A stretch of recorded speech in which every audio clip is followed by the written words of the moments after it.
Hey everyone, Hey, and welcome to a spooktacular, Halloween spectacular. a spectacular Halloween special. We'll be talking all about the supernatural today, and I do not mean the TV show. Um, I will say, I will say this first. I already told Crystal this, so she's hearing it again. This was the most difficult episode I've ever had to do research on because you can't just type in the supernatural because it will still bring up the TV show.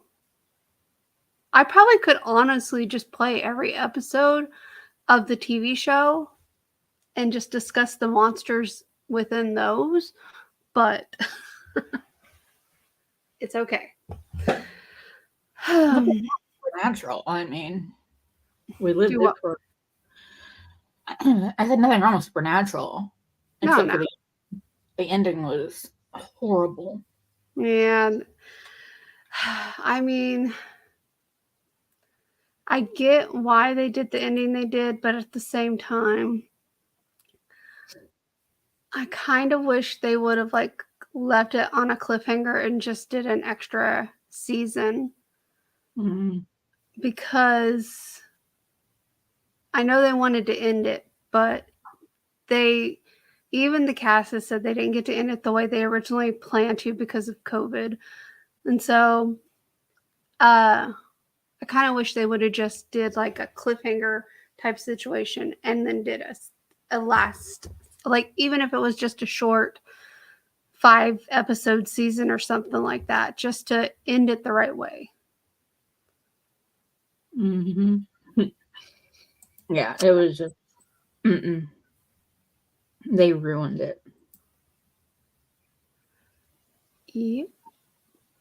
Yeah, because I feel like they deserve better deaths. I mean, seriously. They go through all of that for how many years, and then Dean dies like that. Well, he died. I mean, No, but I get what you're saying, but he still he died.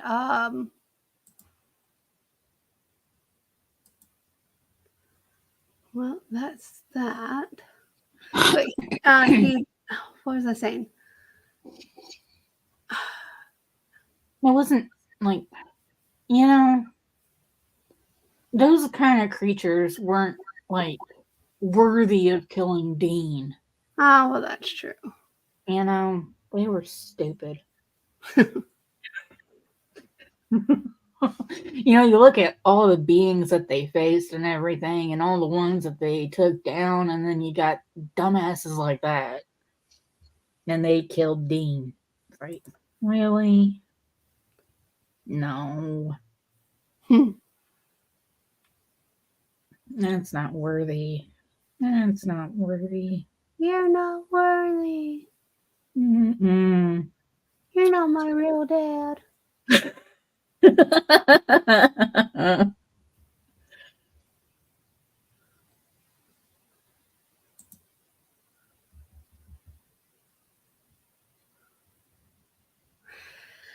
I still didn't do what I wanted to do. I'm still sitting here trying to figure out how to make Google Chrome dark mode. I figured it out on Microsoft Edge because unfortunately that's what I have to use for the other channel. Like Go if to I the. want to, I went to the settings. That's where I am now. Do you have like three dots on the side? Not three dots, Yes, but the little M, your M on the side. I have my Okay, person. go to the three dots. Go to Okay, setting. I did that. When you go to the settings, Mm-hmm. let's see, appearance? It's not an appearance. It's where I'm at now.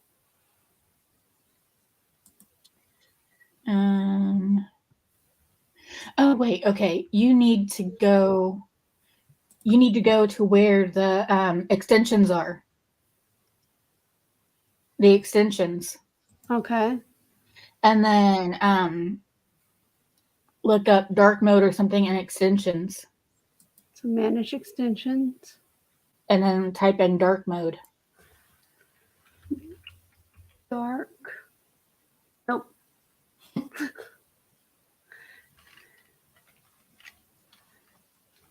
There's no dark mode.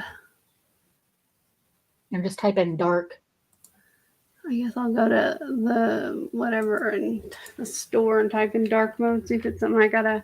I have dark reader and it says dark mode for every website.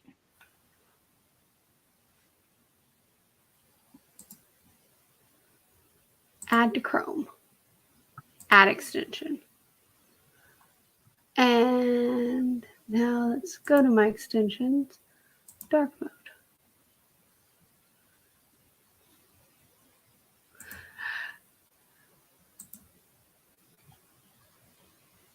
Dark mode. Why are you doing it? Yeah, we're supposed to be talking about ghosts. And you're just worried about dark mode. I'm sitting here, well, because I'm trying to like get it less light. Like I feel like it's not spectacular with me just shining like I have a halo on my head. Shining like a diamond. Shine bright like a diamond. Dark mode. I'm clicking on it. It's not doing anything. Try restarting Google. Oh no. Will my stuff be saved? We'll Google see. should start. All right. Oops, don't want to do that. All right. It might like restart the stream or something. I don't know. Well, I'm not closing this one, so I don't know if that'll be an issue or not.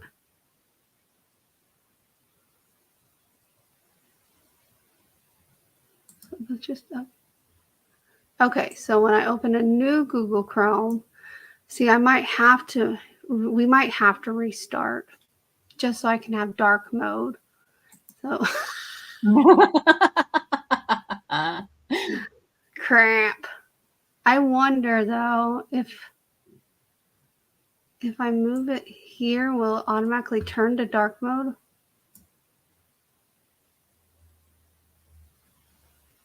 No, it's still.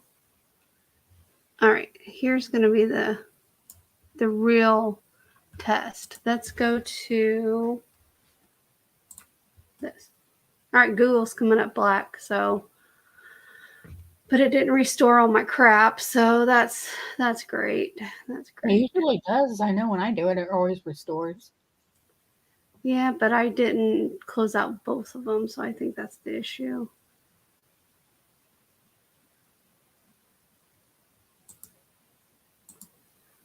All right, it's fine. It's fine. All right, guys, let's just get started.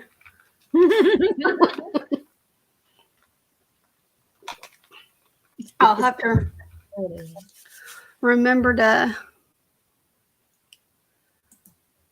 close this one out today and reload it because I have 2 different tabs open.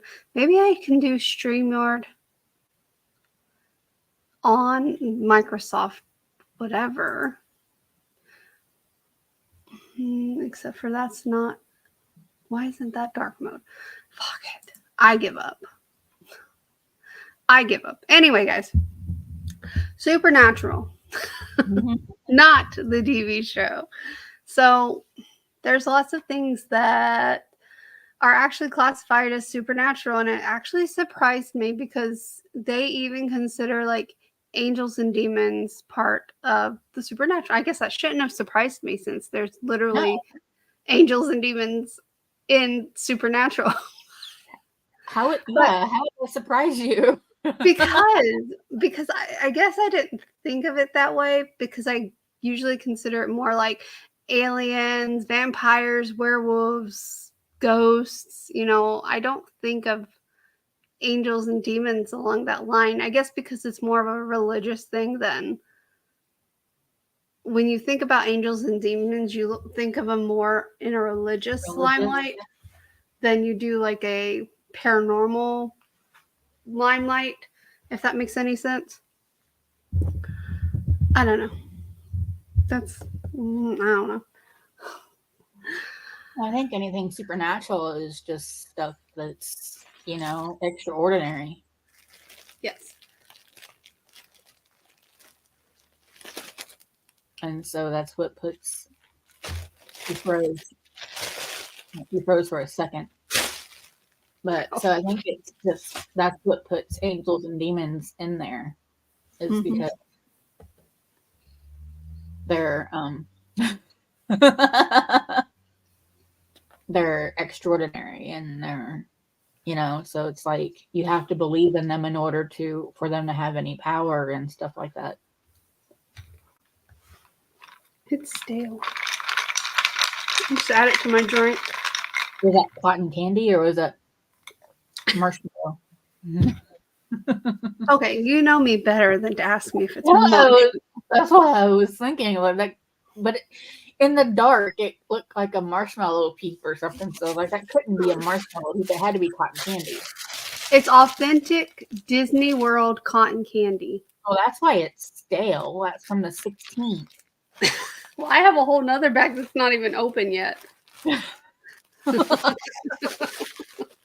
So maybe it won't be a stale. I don't know. That one's been open for a while.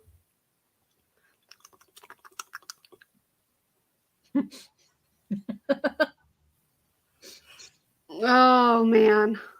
Look. Let's just talk about ghosts. I had Reddit forums pulled up, so let me go see if I can find those. Maybe. It should be history. I'm gonna be like, where's my history? Look, I went to my search history. It's not there because I didn't specifically search for that. I clicked on the links in the Google search. They should still be in your history. Not your search history, just your history. Okay, Crystal, where's my freaking history? Your 3 dot. Oh, the 3 dots.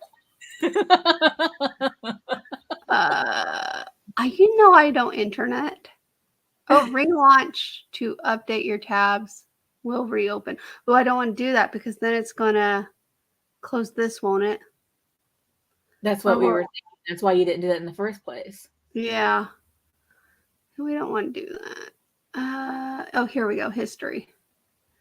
Recently closed. How do I? Oh, I just had to click on all of them, I guess. History.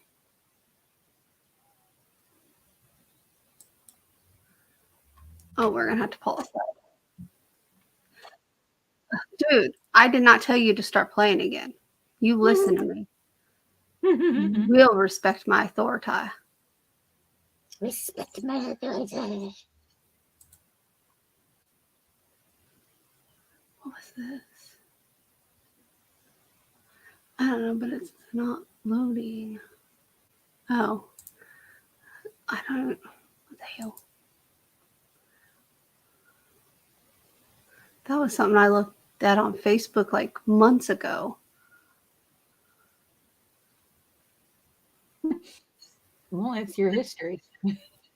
It doesn't have the Reddit stuff on here or anything, though.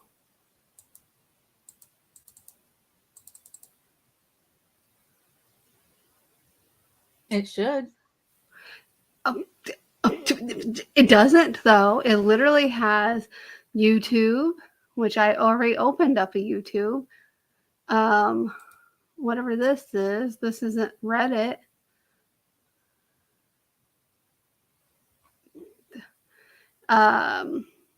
But it doesn't have the Reddit stuff on here. Let's see, now it's pulling up more stuff as I open up more stuff. Oh, here we go, 16 tabs. Open those freaking 16 tabs. How do I restore window? There we go. There's the beauty. She's beauty and she's grace. She's Miss United States. Miss United States. All right, then we can exit that out. We can exit that out. We can exit that out. All right, this. And I mean, no one's joined, so it's not like it's not like anyone's sitting here really waiting for me to get into it. But anyway, all right, so these are some paranormal myths. So, one myth is that ghosts only come out at night. Well, that's definitely not true. Correct. It says there are a lot of reasons ghosts hunt at night. The world quiets down as the day fades away. Some locations only let you enter after the close of daytime business hours. It is much creepier at night, and most importantly, it's the best time to play with your sweet night vision camera. But if you want to chase ghosts, you can just as effectively do it during the day, according to most paranormal researchers. In fact, it might even be more effective be a more effective time because that's when the dead were probably most alive. So maybe, well, you don't live near me. I was going to say maybe we should start doing paranormal hunting things, but during the day. But you don't live near me. So anyway, there's no physical evidence of Bigfoot. That's another myth. So it says, while there may not have been any bodies found, Bigfoot researchers claim there is quite a bit of physical evidence to suggest that the creature exists, including hair, blood, tissue, tracks, and yes, poop. There is also a growing community of scientists who believe in Sasquatch, including famed primatologist Dr. Jane Goodall and Dr. Jeffrey Meldrum of Idaho State University, among others. Eric Altman of the Pennsylvania Bigfoot Society stresses that as far as the lack of physical remains, a dead Sasquatch, fossilization requires very specific conditions, and Mother Nature has an effective system of breaking down animal remains in about 10 days.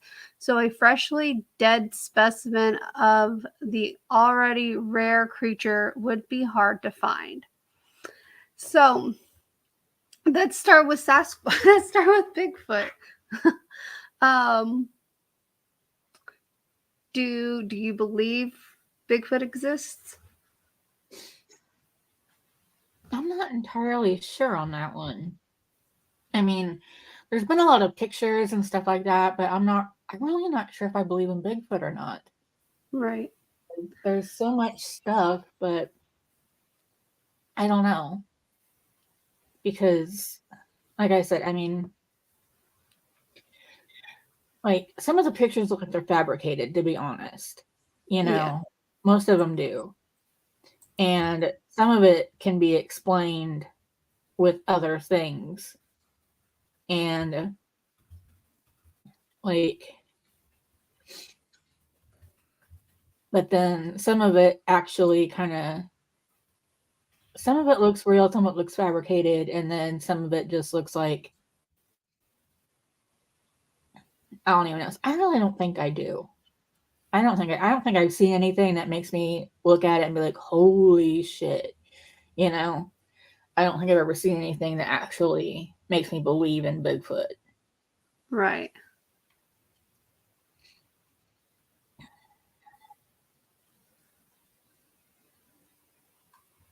And I think there's probably just like big animals or whatever, but yeah. I mean, I don't necessarily believe believe, like, if I see it, then yeah. But like some of these pictures, I'm trying to find one that like the FBI has most recently investigated, supposedly. Here.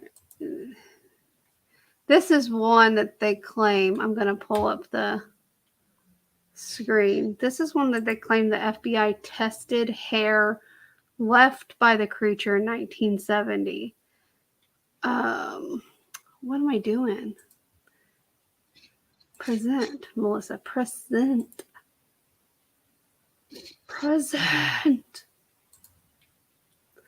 And all right, so here's this blurry ass picture. But to me, it just looks like someone dressed up in a monkey suit.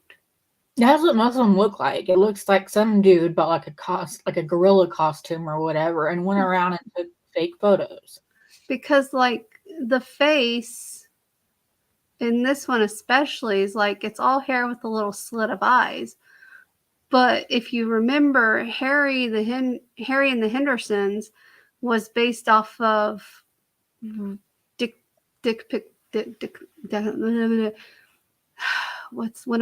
depictions of how people described actual Bigfoot. So then you get this would be well, like what Bigfoot should look like. So when you look at this just looks like someone in a costume. I mean, when I hear Bigfoot is like Harry and the Hendersons. Yeah. You know? And like none of these pictures live up to that. You know, it's like you never get a picture that lives up to it. And then this is just a monkey.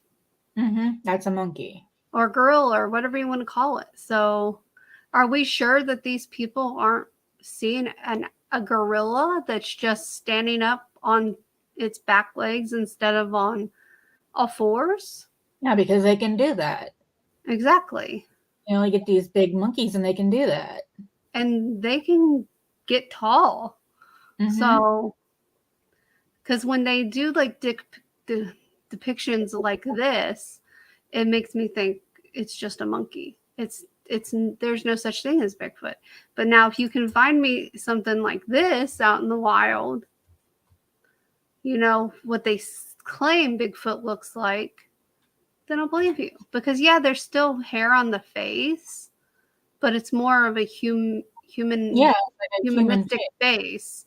Like they claim. They're like it looks like, they always say it looks like a huge gorilla with a human face. And this doesn't look like a human face. This looks like literally someone has fur all over, like a hat thing, and it's just a slit cut out of the eyes. Yeah. That's what that looks like.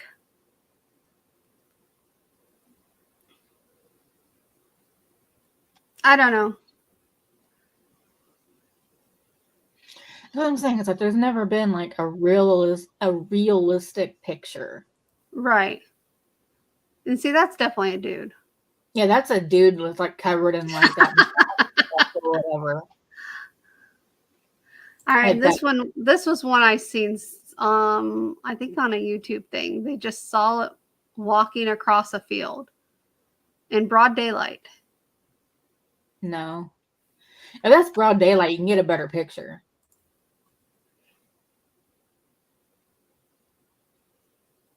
They're claiming this is a Bigfoot right here.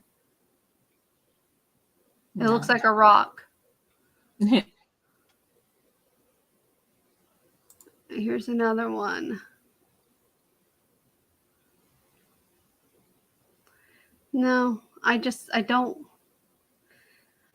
Again, I'm not saying that it's not possible for Bigfoot to exist, but the evidence that we see, like crap like this, nothing's real clear. It's 2023. Technology is so amazing. Cameras are so amazing. There's no reason that our pictures these days look like this, Exactly. or like this, or well, I think they're claiming they zoomed in all the way up there from down here. Oh my God, are you serious? So if you're trying to do that with a cell phone, I can see that, but then at the same time, how do you know that's not a rock? So they were standing there and they saw it from like on the fucking mountain and they took a picture.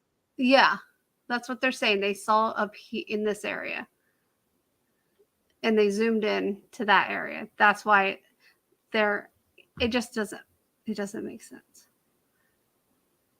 If you are going to try to take a picture of something in that area, you should have a really good camera with a really good zoom lens that will take clear shots.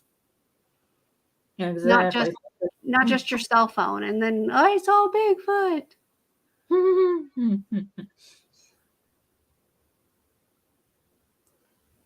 Well, look, he's been spotted in real life right here, people. Wait a minute, is that Charles Trippy? Is that Charles Trippy right there, or just someone that looks like him? I don't know. I wouldn't recognize him. I'm blowing it up. If it is, then that would explain the dude in a fake Bigfoot suit.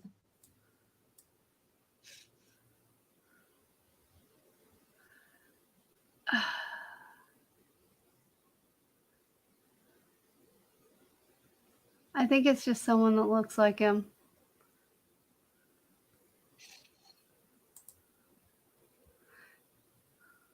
I'm pretty sure it's just someone dressed up as Harry from Harry and the Hendersons.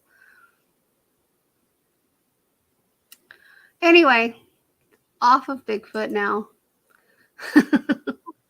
Let's go to our next myth. I gotta find it now. Only old buildings are haunted. No. Yeah, here's the thing. Before I even read what they say,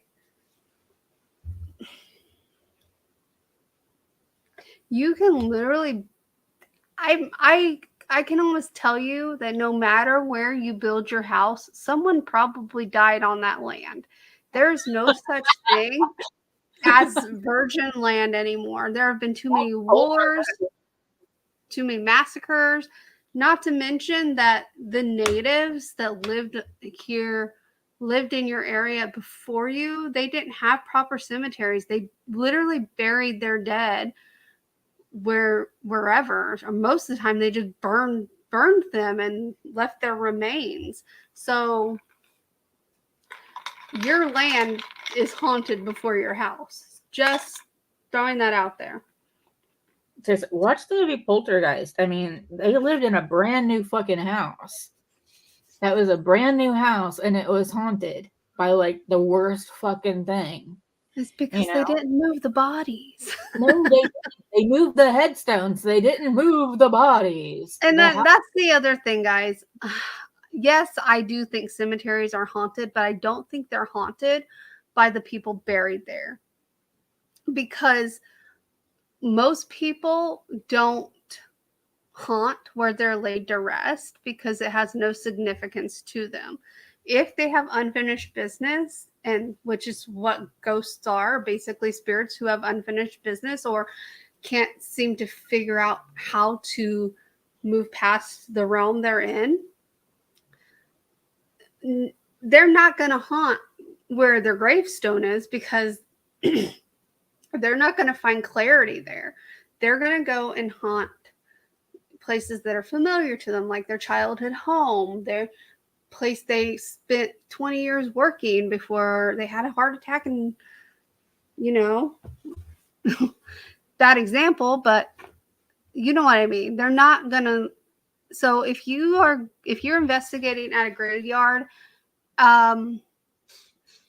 most likely you're talking to spirits who died there long time ago, and it was probably like a horrific death, like maybe like the Battle of Gettysburg. They say that a lot of the spirits still are in the war because they don't realize that it's ending. They're on just a perpetual loop of constantly dying. And that's sad for them, but unfortunately that happens. So if you, I don't know how to, I'm probably not making sense, but anyway, so a decrepit ancient Victorian mansion with broken windows, creaky floorboards, and moldy furniture may be the best haunted house in Hollywood, but it's not where ghosts necessarily hang out. Beyond just old houses, researchers claim to have found paranormal evidence in jails, asylums, hospitals, hotels, museums, battleships, cruise lines, cars, roads, and forests. New locations can also be haunted, as can the ground where a new building is established. There doesn't necessarily have to be a death on the property either. It is widely accepted within the paranormal community that objects and people themselves can be the focus of a haunting. Mm-hmm. Which, they did an episode of that in Supernatural where they haunted a painting. So, and I think there was one with a mirror too, wasn't there? Yeah, that was Bloody Mary, I think. Yeah, probably.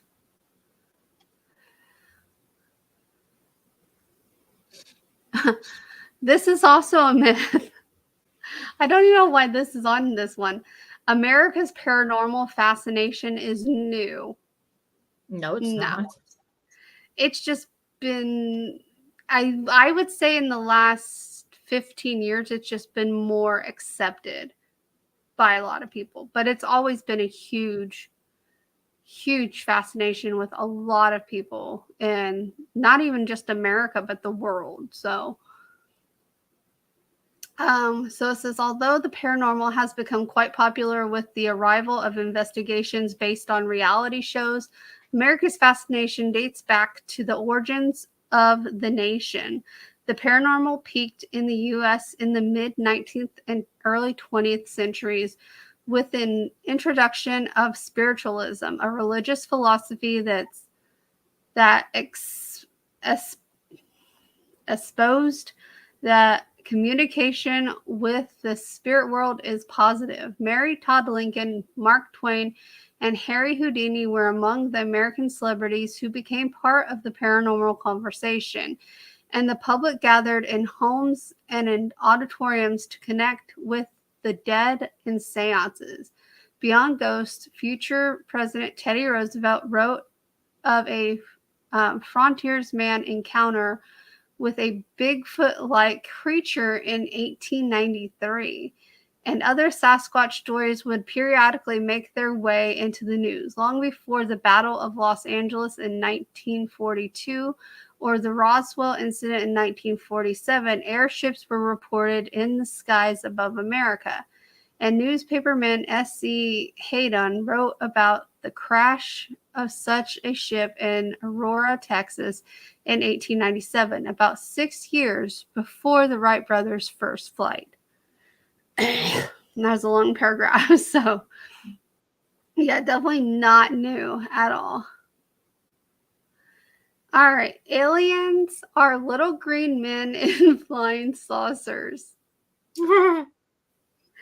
Oh my God. Here's the thing. I don't think we know. I believe aliens exist, okay?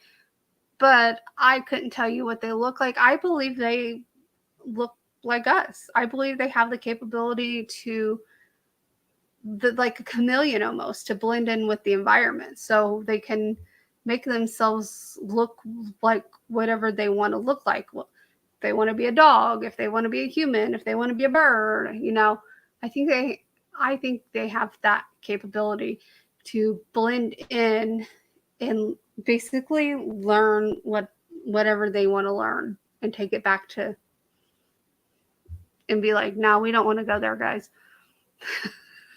Because if I was an alien, I'll tell you right now, I'd be like, nah, we don't want to mess with that. That is not where we want to land. We got some weird shit going on over there. I think it's time to go back to our homeland.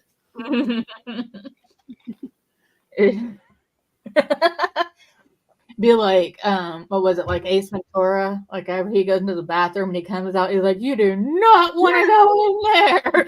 Not go in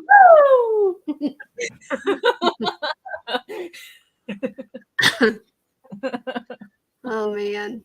You know, now that I think about it, back when that movie came out, like it was funny, but I didn't want to get in swimming pools after that for a while because I was convinced there was going to be a shark in the swimming pool. Oh my god. It was a dolphin that was in there. I don't know why. I just always thought there was going to be a shark in there. So I'm just saying. I know it was a dolphin, but like I think I just have always been afraid of sharks deep down and don't realize it. Anyway, next, I'm not going to read the explanation about aliens because, you know, Aliens is, I don't know. It's a broad spectrum and we could probably do a whole episode on aliens itself. So, Yeah, I know. There's just something about I don't know. Here's one that I just laugh about because especially like this day and age that this would be a myth. But it's no one still believes in vampires. I don't know where this myth came from because vampires are still very prominent in a lot of things, movies, books, everything, costumes. So this says that the bloodsuckers from folklore have enjoyed a nice comeback in paranormal pop culture in the last few years, but they never completely went away in some societies. Recently, Indian politicians placed a $2,000 bounty on vampires sucking the blood from villagers' cattle in the town of Dharmapui in Tamil Nadu, which called to mind the 2004 exhumation and subsequent staking of a corpse in Marotuni de Sus, Romania. The supernatural ghouls may not resemble the sexy beasts of Twilight and True Blood, but they are still very much alive or undead in various parts of the world, even within the United States. Rude, I am filming. Well, hey, it sounds like a beast, so.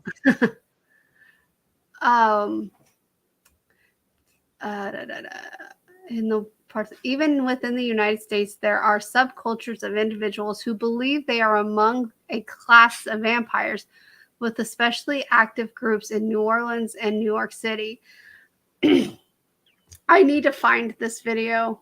It's these people, they think they're vampires. YouTube. What, Boo? Hey, come here. You coming in to say hi? What's on your... Give me that. You. Where you... Oh, you were over in the corner. Hi. You coming to say hi? You coming to say hi?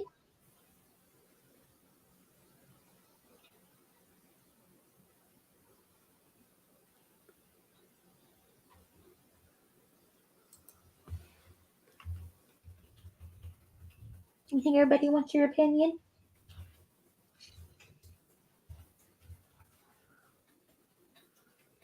Let's see if it's.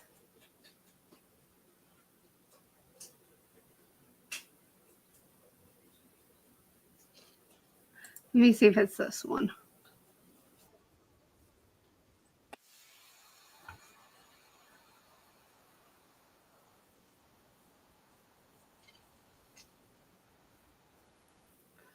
Stupid ads. Oh my God, so many ads. like the ones you can't skip. I don't normally skip like ads of people I actually watch for.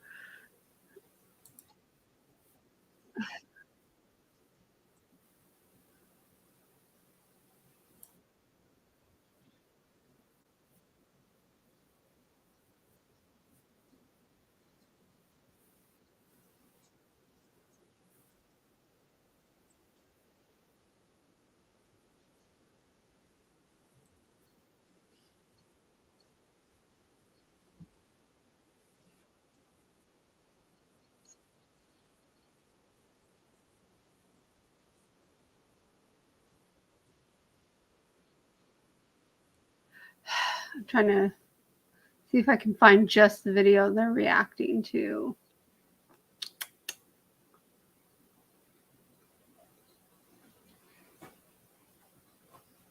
Apparently not. All right, so are you still there? Yeah, I'm listening. Oh, okay. I'm going to see. We're just going to have to watch and pause. I think this is the right one. I could be wrong.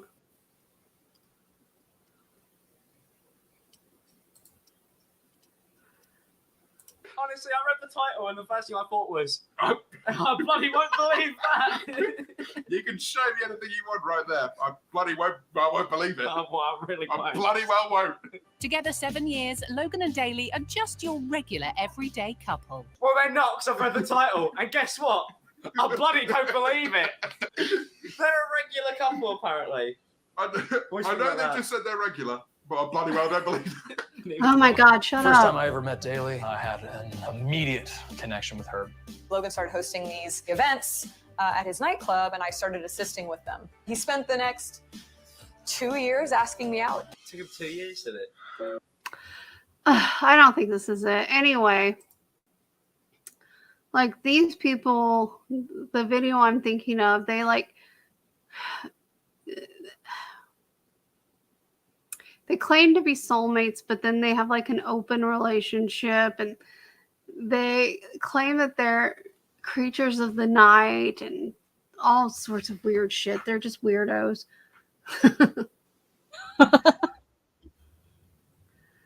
Let's see. Next myth. Modern zombies are supernatural. Well, what? Okay, let's just read this first. The term zombie has been in use for well over a century and before 1968 applied to seemingly soulless slaves created by Haitian voodoo magic after 1968 when George A. Romero's Night of the Living Dead was released, the term was forever changed. Modern zombies are the result of an unexplained contagion that are not supernatural. According to zombie expert Matt Moak of the Zombie Research Society, the modern zombie is a relentlessly aggressive, reanimated human corpse driven by a biological infection. So supernatural mummies, vampires, Nordic draggers, and all reverence need not apply for brunch with this bunch. Okay. So let's talk about zombies for a minute. Do I think zombies are a possibility? Yes. Do I think that we will have to worry about zombies in our lifetime? No. I think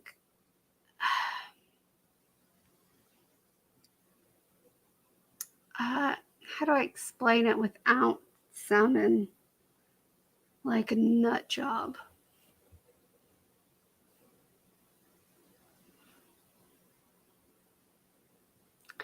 I think that the way this is going, and it may not be zombies like in the dramatical sense, I believe that there is going to be something that comes back and basically wipes out humanity, except for an exceptional few, like in all the zombie movies.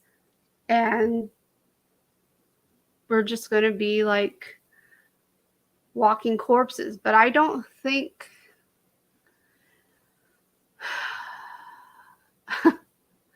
I don't know how to explain it.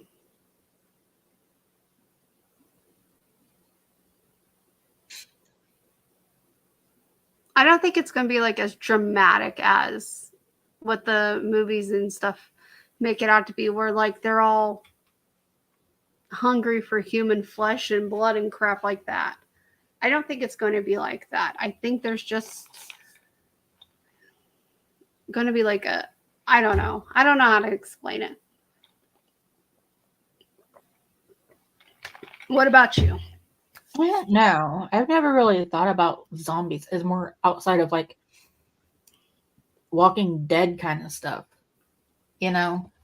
I mean, for me, I think it'd be more like a medical kind of thing where, like, the only way it could happen would be, I think that's how Walking Dead happened, wasn't it? Where it was like a medical, like a medicine kind of thing or something where.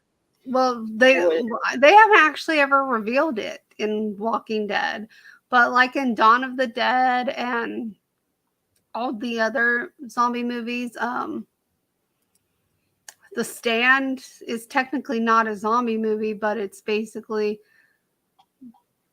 the same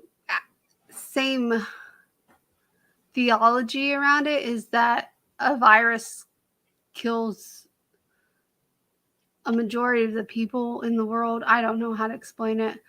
But yeah, it's in most zombie flicks, it's a virus. And then I guess at one point the CDC in Walking Dead said that they think it was a virus of some sort, but it was never actually confirmed that it was a virus, if that makes sense. Because I don't know, like, if it would be like zombie, but I think it would be more like some sort of like medical thing or something where the person's mind capacity is basically gone or whatever, but then they, you know, their body reacts or whatever to something, or because you get these people that will like wake up and sleepwalk or whatever, and then they'll like kill their spouse or something like that, or like in their sleep, and like something like that will happen, and it's due to like they might take a drug or a pill or something, and then you'll hear about them like waking up and killing someone, you know. So there might be something like that might cause something. So, you know, we might one day eventually like invent a drug that creates like a zombie kind of thing, but I don't know if it would be like in the sense that it's being depicted in movies and TV shows and stuff like that.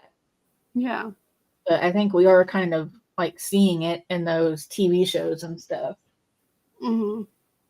I mean, not TV shows, but in those situations, I got distracted by Pesh. But in those situations where, like, you know, we get these people that are taking medications and then they're waking up and they're killing people, you know, or they end up dying themselves because, you know, they'll be sleepwalking and then they'll like walk into traffic, or, you know, they'll fall off a cliff or some shit, you know, and so they dying in some weird way, or they kill someone else, and it's because they were drugged into oblivion. Yeah. And so, you know, it's like, because, so I think we might end up creating zombies by medication, and so it might happen to at one point to where someone will be drugged or something and they won't be able to come out of it. You know? Yeah.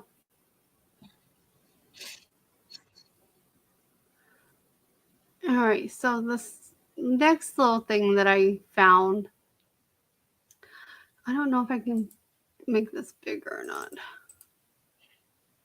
No. Can I zoom in? Can I zoom in? I can.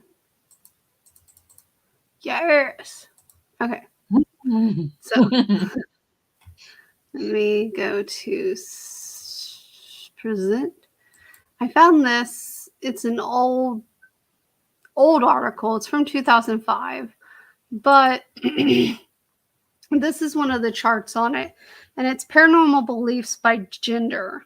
And I wish I could have found one that's more up to date. I'm sure if I would have looked harder, I probably could have found something. But we'll start at the bottom. So in the United States, 20% of men and I don't know how many people they asked because it doesn't say. It just, I guess in general. So 20% of men, 23% of women believe in witches. And then I almost wonder if we add these numbers up, if it's going to be 100%. I don't know. And then in Canada, only 12% of men, 14%. So it seems like as far as witches go, United States has the most belief in witches, but it's still pretty low compared to some of these other ones. The belief that people can hear from or communicate mentally with someone who has died. And overall, men are pretty skeptical about it. Yeah. But Canada and Britain are pretty much tied with the women believing more than they do in the United States. Well, I can already tell you that these numbers don't add up to 100 because I'm just trying to figure out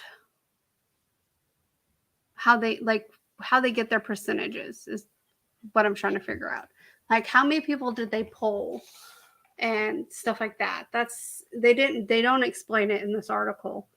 well, they don't equal 100 either way because you add them all up. You add like all the men and doesn't equal 100. You add all the women doesn't equal 100, and you go both ways.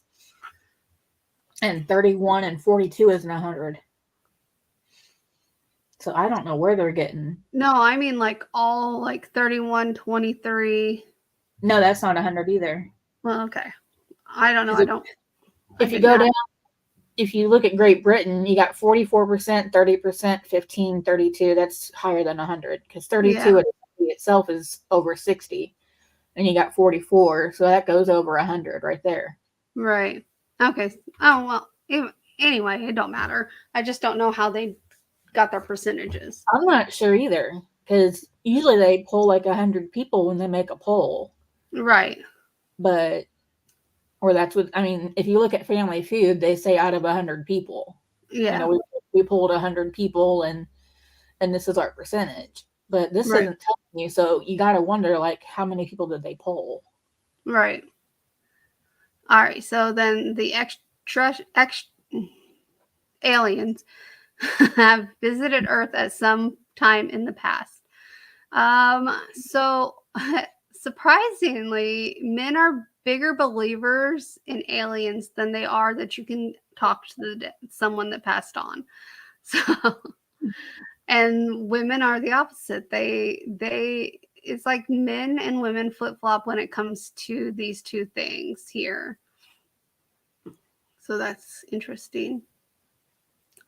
And then astrology, or that the position of the stars and planets can affect people's lives.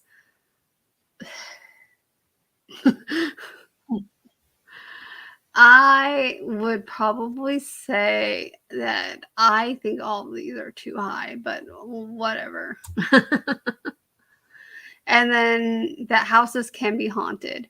This one didn't surprise me as much that Great Britain was the highest, because Great Britain is one of the most haunted places in the world. Basically everything over on that side of the world is more haunted than anything in America. So I think there's a lot of people that believe in astrology, though. I don't think it can.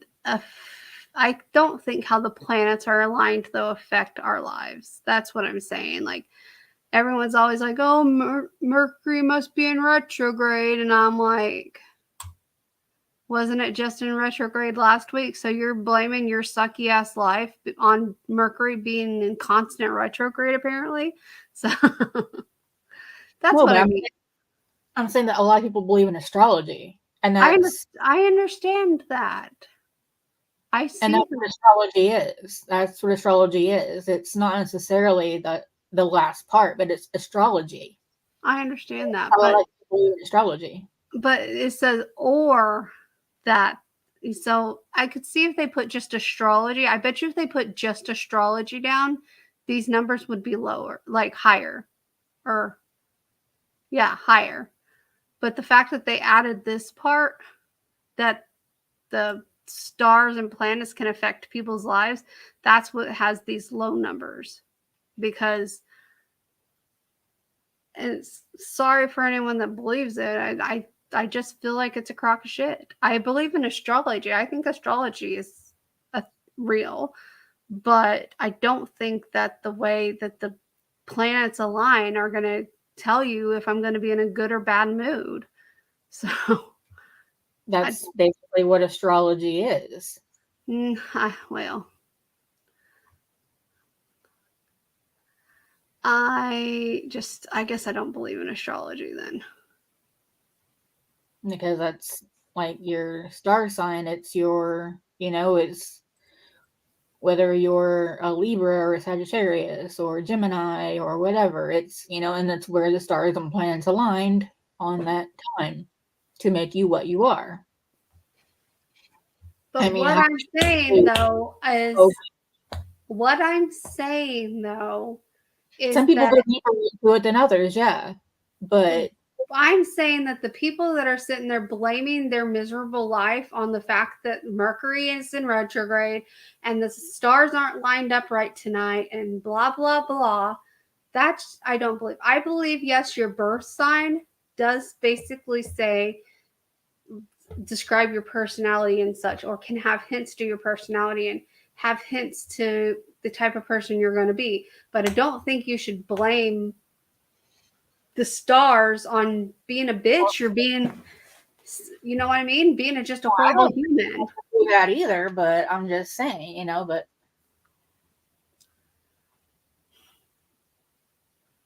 you can disagree with me all you want. I do disagree with you. I do disagree with you. It's all part of astrology. And I don't agree with the part of astrology that blames things on you being, like, people being horrible. I don't think it's a good excuse by saying, I'm sorry that I'm such an asshole to you today, but the stars just aren't lined up. So it's not my fault. I don't think people should act that way. But that's what I'm saying. I don't agree with that part of astrology. I'm not saying I don't believe in astrology. I'm saying I don't agree with that aspect of it. I don't agree people should be using astrology as an excuse for being a horrible human being. I'm not saying that they should either. I'm just saying that you're saying it's part of it. It's part of astrology is being a horrible human being. No, no. I'm saying that those two things were the same thing. It was astrology and then stars and the planets being aligned. That's all the same thing. Okay, we're moving on because we're never going to get to a point where we agree there, I guess. Because well, I don't sit here and blame my shitty life on Mercury being in retrograde. I don't say that kind of shit, but I believe in astrology. Like I said, I do believe in astrology, but I don't believe in using astrology as a reason to be a horrible human being. That's all I said. And then you just kept going on and saying, but that's part of astrology. Well, I was saying I don't see why the number should have been lower because I would have agreed with it.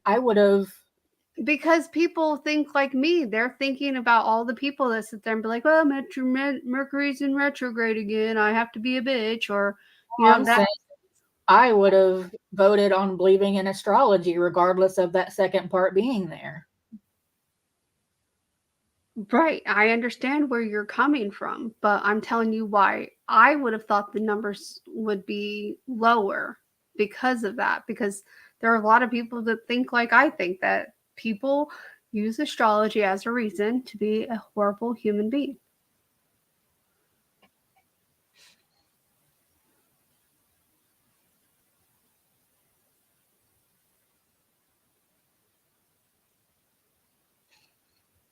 Yeah, well, I think a lot of Generation Zers use their fucking shitty, bitchy asses to be horrible human beings too. The what? Gen Z. Oh, well, Gen Z just don't want to alienate a whole group. But yes, Gen Z. We'll just leave it at that. All right. So this picture is labeled. I done lost it. Well, I'm not going to say, well, you'll probably see it once I share it.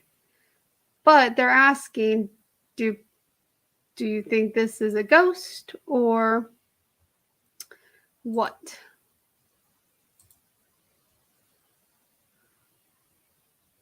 They're talking about this area here. I can tell what you're talking about. Oh, okay. Well, I mean, this screen over here is like even smaller to me, so I can't tell what. And this was obviously taken in broad daylight, so I would say, okay, the logical person in me wants to say that it's a lens flare. Yeah, like. But the paranormal part of me wants to say that's definitely a ghost. So the fact that it's during the day is why I lean more towards lens flare. It's harder to capture ghosts on camera when there's sun. Like if the sun was setting, like it was really low in the sky and then it was still this bright, I would probably lean the other way. But the fact that it's, I wonder if I can zoom in on it. Let's see. That's what I was going to say. So can you blow it up? Why is it going littler? Oh, because it's. I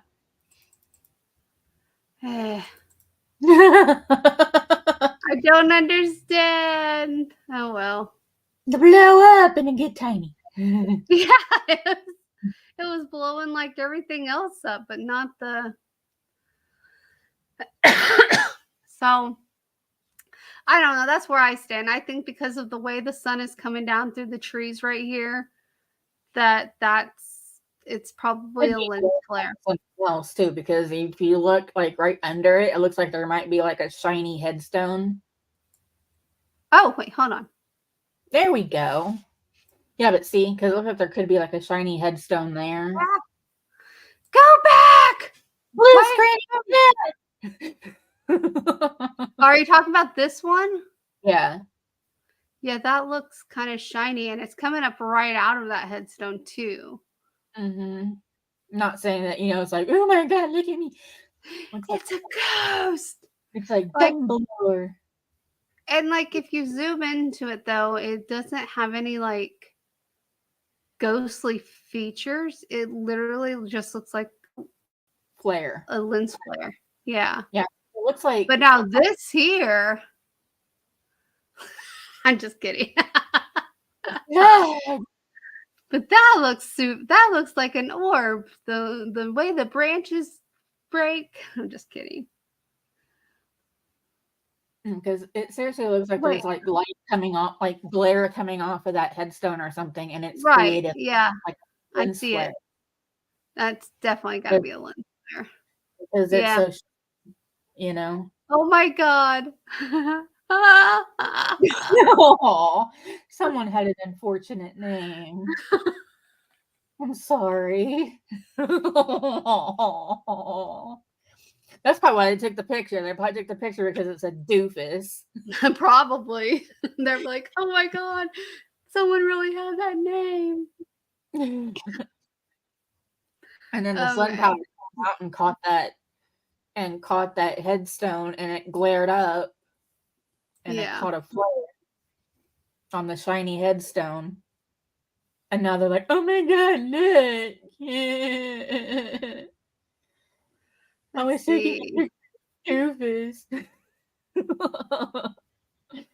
Lens flare for sure.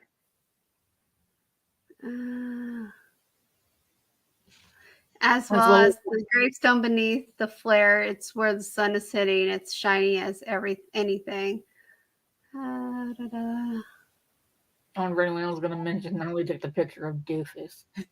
And it's probably even pronounced like that. It's probably like Dufois. Dufall. Like Dumas. Yeah. Dufois. It's All French. right. So, yep, almost everyone is saying lens Yeah, like flare. the wedge So. points at the sun is what someone was saying. So like at the top, it like points like towards the sun. Yeah. So lens flare. Yep. Let's see. Nice try, Doofus. Nice try, Mr. Dufois. Let's see if we can find more photos to look at because I kind of liked that. Mr. Dufois is gonna come haunt me in my sleep. I am Mr. Dufois. It's not Doofus. Photo taken on a recent ghost tour. All right, let's blow this one up. They're gonna be like two glowing red orbs pop up in your window. It's gonna be like. Okay, well, maybe you might be able to see something. I don't see anything. Let's see. Oops. Oh, up at the top. Well, There's what's that that? there. Well, not there was. Well, there's that, but up at the top too. Up at the top. Like over. Well, maybe not. I thought like right there. You just waved over it. Right But here? Yeah, like right there. But I think in the doorway is where it was. I think they're talking about this, and that looks like a lens flare from the flashlight. Yeah, that's flare from the flashlight. Yeah, it won't let me zoom in any more than that, though. That's flare from the flashlight. Yeah. I think what I Because saw. if you look right here, that's a mirror. Yeah, So it's definitely a flare. that's a flare. That's not an orb. Oh, that's just stonework.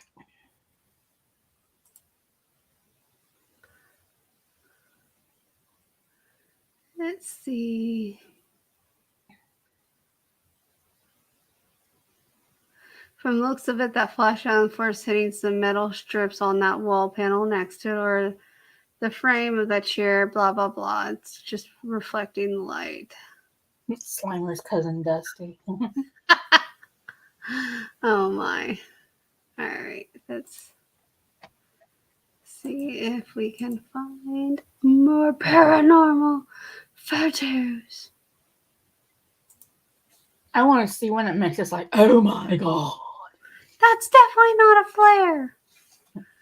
Most of these are stories. I haven't even gotten to the stories. I'm just wanting to look for photos now. That's not a flare, that's a space station. No.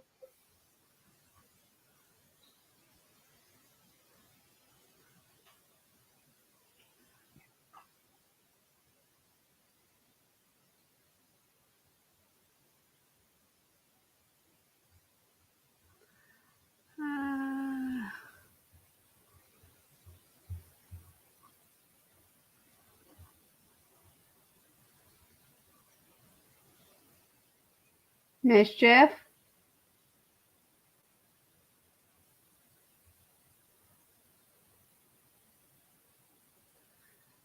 All right. I don't know what this is going to present, but let's see.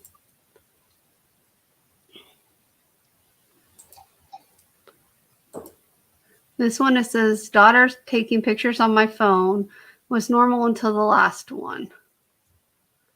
So.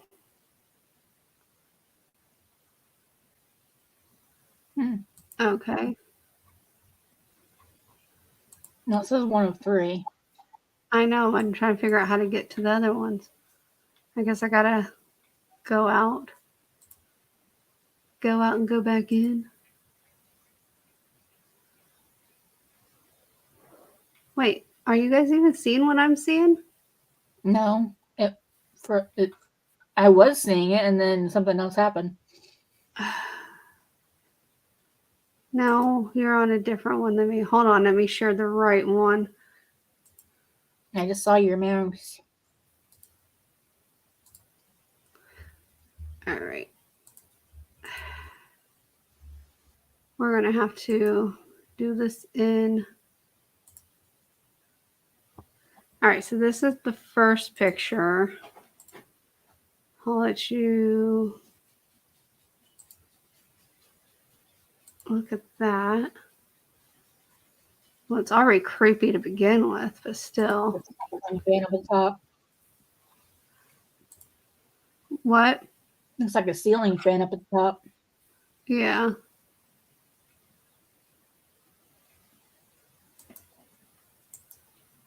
Okay, what's the second one? All right, so the second one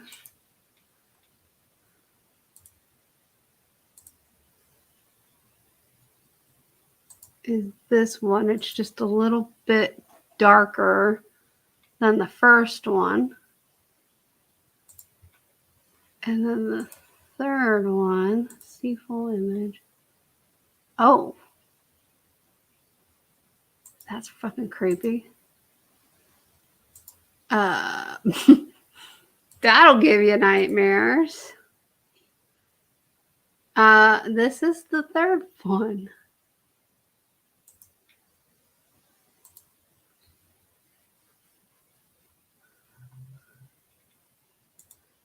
Ew.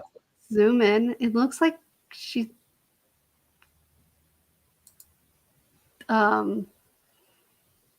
bloodied. Like,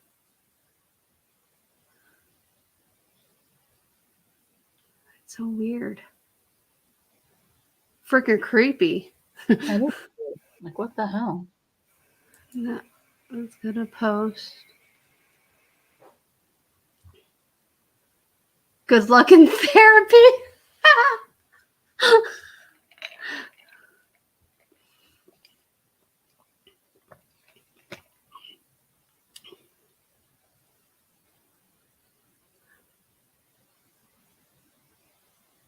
If I was this parent, this would traumatize me. I was so freaked out. Did you show her the final picture? I hope not. I'm not the parent, but I'm pretty sure that would scare her as well.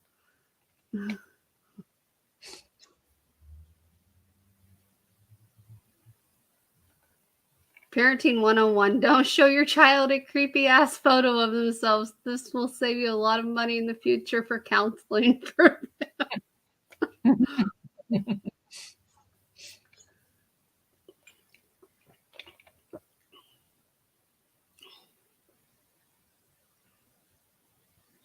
Found Satan. Oh my.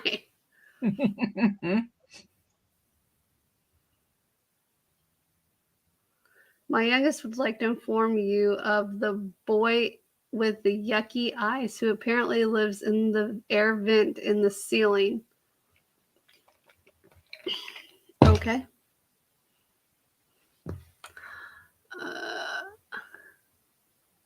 Time to move. I don't know. I think that little girl's been attached to. Moving's not going to help. I agree. It's probably like exposure time or some shit because she's in a dark room. Yeah. And so it just makes it look like it's fucked up.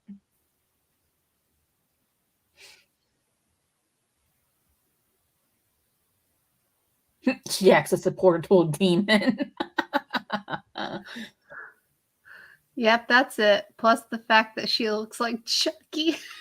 Oh my god. I saw a picture, I forget where it was, but someone posted a picture of them holding their baby.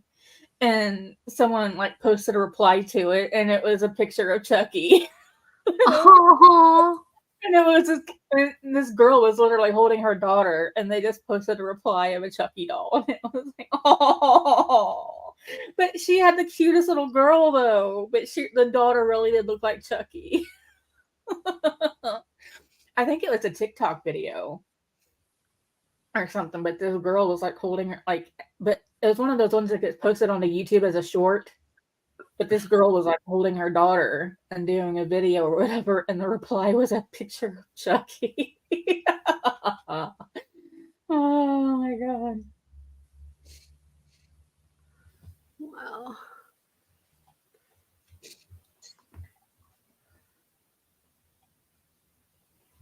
Or it was something about Chucky. Or like it was like when your daughter looks like, or yeah, it was something. Oh my god, it was. That when you can post pictures. I forget where it was. It might have been Instagram. Because I remember the picture was Chucky. It was so sad because the little girl was adorable, but she looked like Chucky.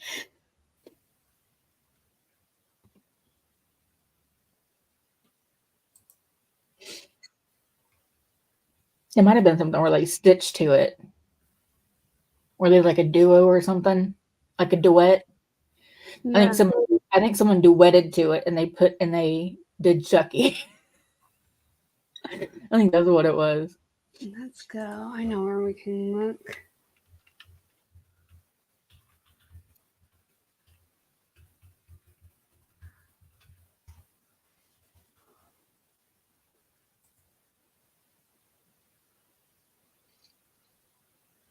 Come on.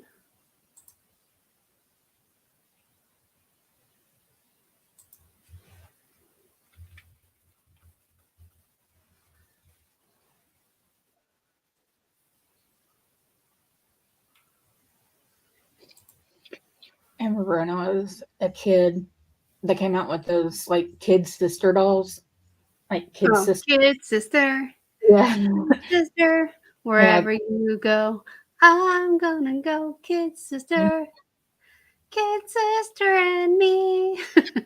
kid sister and my buddy, and I wanted a kid sister. I wanted the blonde one. I wanted the blonde one, and my parents got me the fucking little redheaded one. I'm like, Poor you. All right, let's look at some ghost TikToks. Apparently, all the commercials had her as blonde, and so I wanted the blonde one, and the redheaded one looked fake. It looked like Chucky. She looked like a Chucky doll because she was redheaded.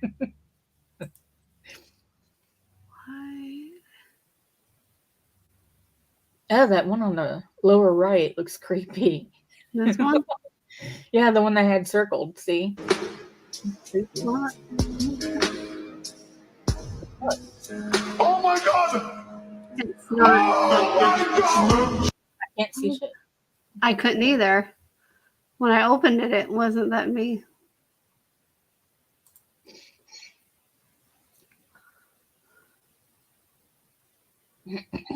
Let me try sharing it a different way. Sometimes share screen.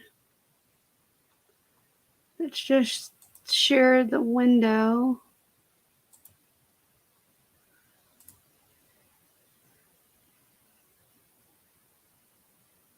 Well, now it's completely blank. Oh, no, there it goes. All right. So, no. Well, that's freaking creepy. I can't see anything. I can't either. All right, let me try it without sharing and see if it pops up, just to see if it's, maybe it's TikTok. It's TikTok. Okay. It's just TikTok then. It's not wanting to. Whew. I was going to be like, that's creepy as hell if it would have worked without sharing it to you. Oh my God, why won't it work? Okay, well, maybe. All right, we'll try the YouTube shorts. Maybe that will work. You would think we've been doing this long enough that I should just know how to do shit, right? All right, this looks like it's gonna work. All right, let's. A woman named Mousy explained she was playing with her son one day when something inside their bedroom caught his attention. Cheese. Cheese. You can see her son looking up as if someone or something is standing behind him. What you doing? What you see? What? What you see?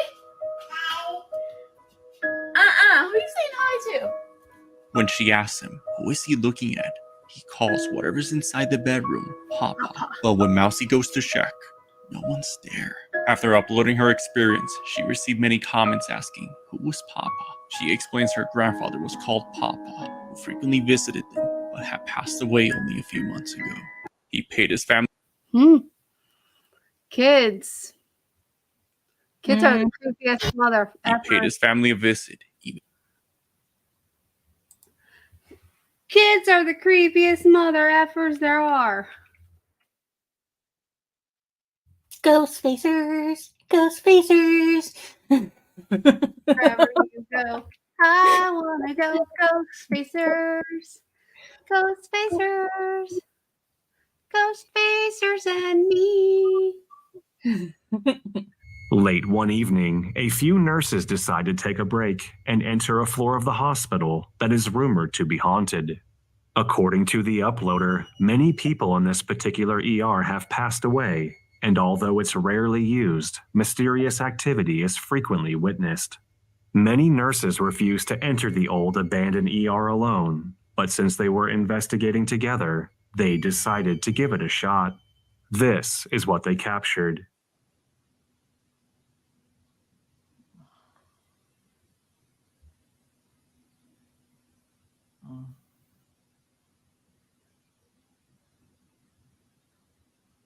First of all, before they do a jump scare on us. First of all, that freaking train is creepy as hell. Second of all, why is there a non-used part of a hospital? Seriously. Like, why isn't I could see if it was under construction or something like that, but it's just not being used at all. Why? I need answers. I don't believe it because it's like fully stocked and shit. Look, there's shit in there. They said it's an ER that's rarely used. Like maybe they have a secondary ER and this is overflow. I don't know. There. But if this is an ER, the curtain moved. Yeah, it did. It moved. It moved. It moved. Yes, it did. No, it didn't. How did you not see that? Oh, okay. Now that was freaky. There's probably someone in there. Late one evening, a few nurses decide to take a break and enter a floor of the hospital that is rumored to be haunted. It doesn't let you fast forward shorts. That's stupid. No, you can't fast Check forward. out this clip that was captured by some people visiting a friend inside of a hospital. See if you can spot anything creepy.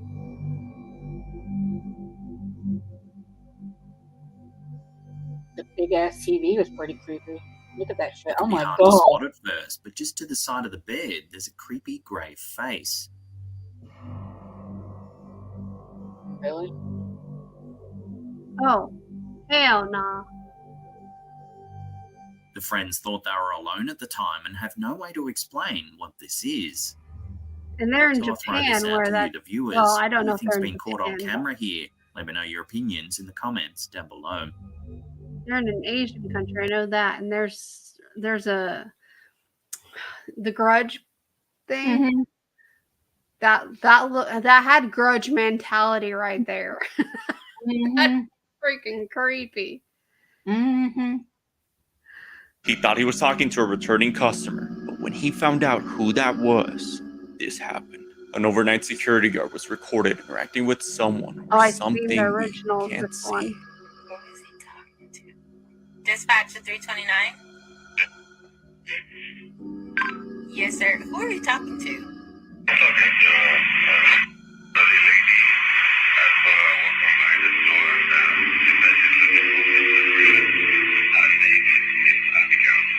Are you sure you're saying Miss Abigail? Like, she's been passed on for 2 years now.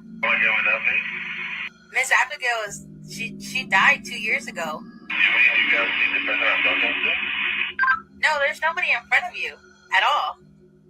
The security guard runs in fear after realizing who he was talking to. He mentions it identified itself as Miss Abigail, an old lady who frequently visited them but had passed away 2 years ago. He thought he was talking to a returning customer, but when he found That's freaky. Like, and I don't think he was acting. Because he said something like, "I'm sorry, what'd you say again?" or something like that. So he was trying to clarify. If he was acting, he's a pretty good actor because it literally looks like he's legit having a conversation with someone right there.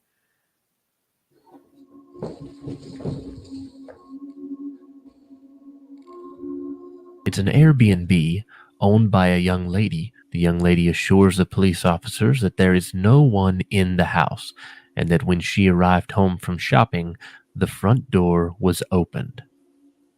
At first, it seems like an empty house, but as the officer moves on,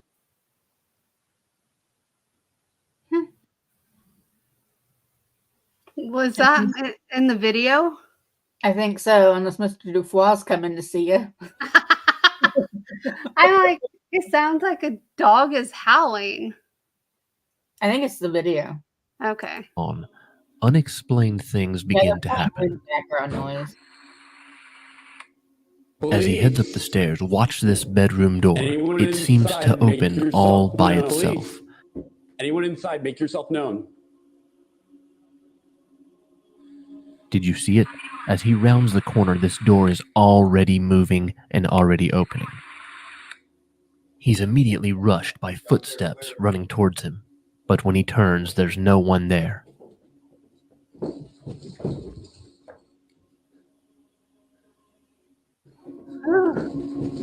I watched the full episode, okay. No, I can't watch that. I mean, what's happening is we have our pal Aiden perched up behind a tree right now in a ghost costume that we made last night at midnight out of tablecloths. He's looking good. He looks good. So like I put all my money in this stock, right? And then like I lost it.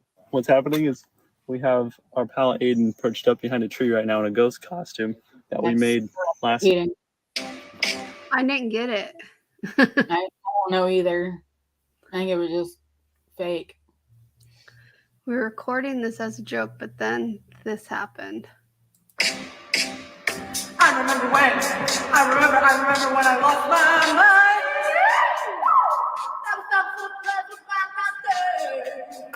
Even my emotions had an echo. So my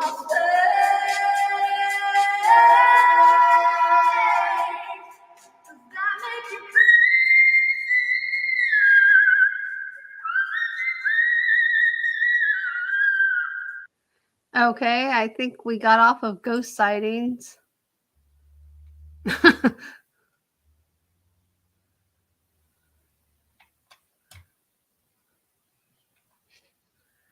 $50 disturbing moments caught on camera.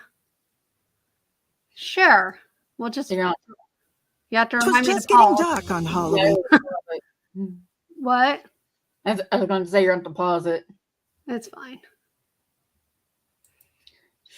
Yeah. What's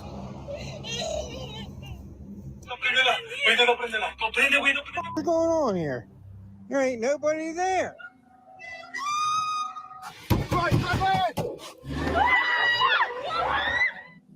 Residing in the rural outskirts brings benefits like peace and solitude. No neighbors, no traffic, but drawbacks loom. Sheer seclusion where your screams go unheard. Our story revolves around social media user who unveils a video from fellow user. He's encountered an enigmatic species on his farm. In his initial meeting, An utterly unfamiliar sound sends shivers. For whatever reason, they're pretty close to the house this morning. Just out of sight, like usual. It kind of sounds like God,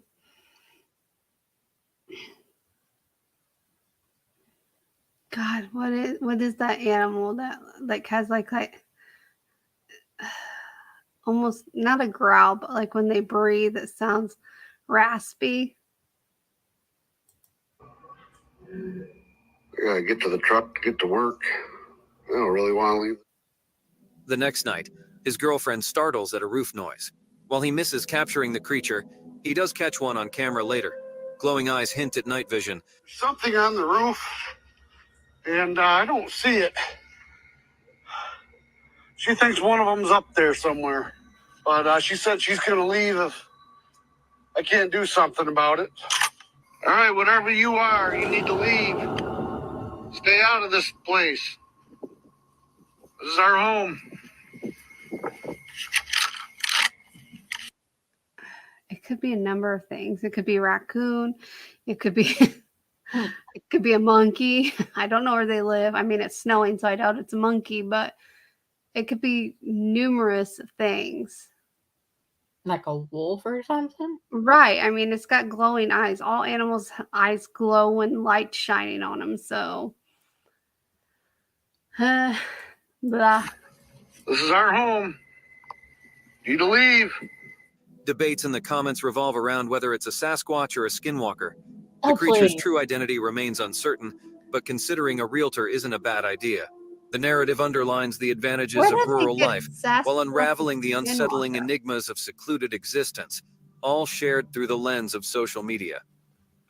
What the hell? In the midst of a camping trip, the wilderness holds unexpected mysteries. A video on social media shared by some user unfolds a peculiar tale. Set in France, a group of friends gather by a blazing bonfire. Well, there was their first thing that was going to come out haunted, set in France. Come on now. What the hell is popping up as a 30 creepiest stalkers caught on camera? That looks like Brampty almost. Bonfire, the night enshrouding them. Laughter and camaraderie fill the air, yet the mood takes an abrupt turn. Toi là, y a un truc là-bas? Sinou, j'ai fouetté ta mère. Putain, ouais, il est un peu gros le chat, j'aime pas ça. Je vais me barrer. Oh, non, bah y a un... Amidst the trees, a member notices an eerie movement in the shadows. A lit torch is hurled towards the motion, unveiling an enigmatic. Ooh. That's like a possum or some shit. Look. Oh, this? Mm-hmm. I was shaking my head at the, I didn't even know I paused it like that, but I'm shaking in my head that they literally threw a lit torch towards a tree. But look, it's like a possum or something. Look at the face. Yeah, I see. It's a creepy little face. But this looks creepy right here, too. But again, children, everyone, guess what burns? Wood. What are trees made out of? Wood. What do we not throw at the trees? Fire. Oh my God. Sight. Emerging from behind a tree is a small creature, its gray skin and dark eyes drawing attention. Oh, that's definitely a possum. Yeah, they're blind. Yeah, you can tell it's a fucking possum.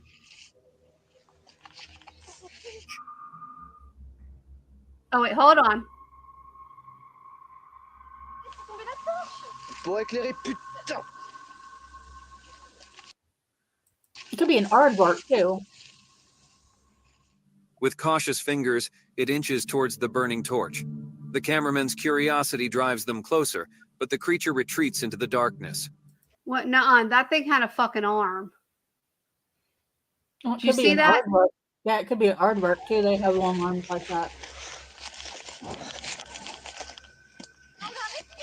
Some liken its appearance to cinematic extraterrestrials, while others speculate it's an earthly cryptid. As the story remains incomplete, the truth of this nocturnal encounter hangs in suspense. In this video, a story unfolds. What? Like possums and aardvarks, they have like long arms and shit like that because they climb trees.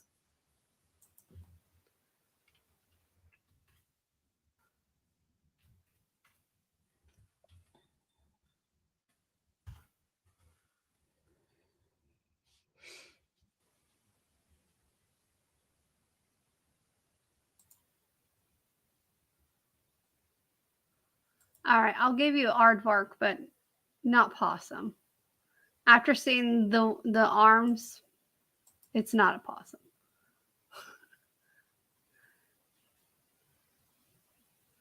But aardvarks do have long arms. It's got that long snout too. Are they in France though? I don't know where they are.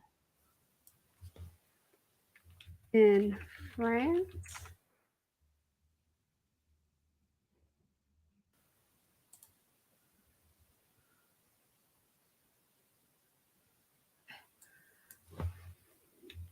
Can't even do aardvarks live in France?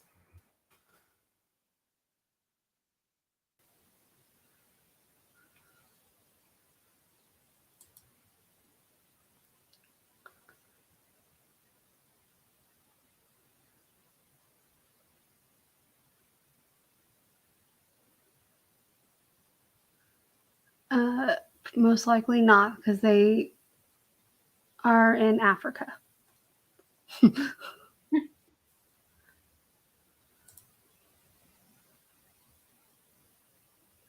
said aardvarks only occur in southern parts of the African continent, like wildly. So, all right. Featuring 2 encounters with rhinos, revealing the animal's dominance over unsuspecting tourists. Rhinos are fiercely territorial creatures, and it's wise not to provoke them unless one seeks a reality check. In the first scenario, the rhino's power is evident as it asserts its authority. The second clip. All right. Here's where this I have to disagree with them, because everything I've ever learned about rhinos is they won't even come near you unless they're provoked. So if these people are getting attacked by rhinos, they have done something to the rhinos, because rhinos are compared to puppy dogs as far as their compassion and stuff goes. Yeah, so what did they do to the rhino? Right, because there's no way this rhino, I know we're just like watching this disturbing video. We're not even looking at ghosts or supernatural things at this point. We're looking at rhinos.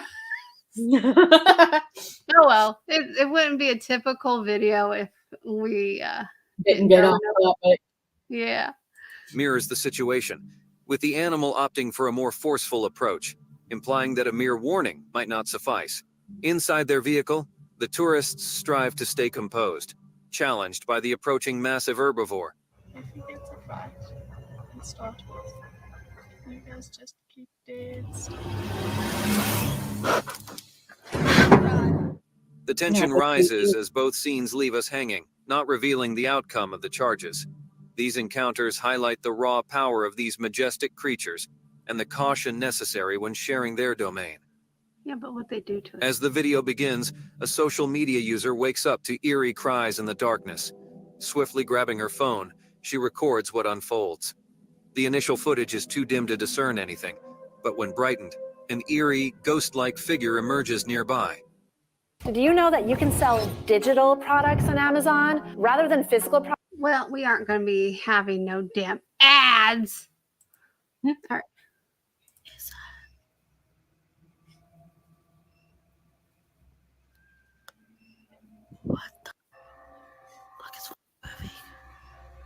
That's just a person.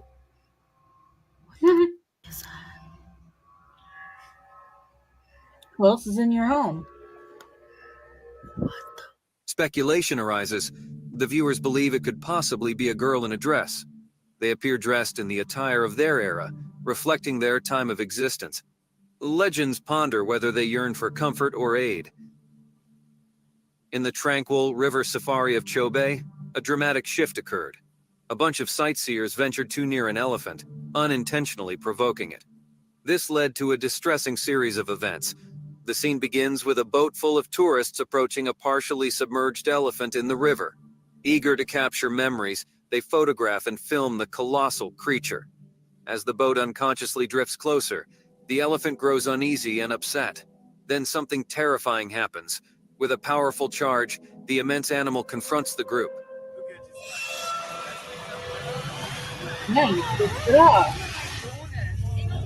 Despite their fear, the tourists hold their ground, further infuriating the elephant. Inevitably, it resorts to an even more intimidating display. The elephant smashes the boat multiple times, causing panic among the tourists.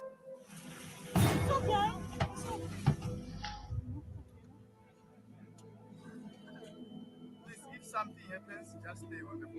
Don't stand up. I'm staying on the boat. Eventually, the guides steer the boat away from the aggressive elephant, concluding the unsettling encounter. I'd be aggressive too if you In a kept inching spooky closer and house, closer an to eerie me. incident happens. A lingering presence traps its victim That's a within. beautiful elephant, though. It looks like a black elephant. That's probably what those people did to the rhino too. They probably got too fucking close, and so they charged. Probably.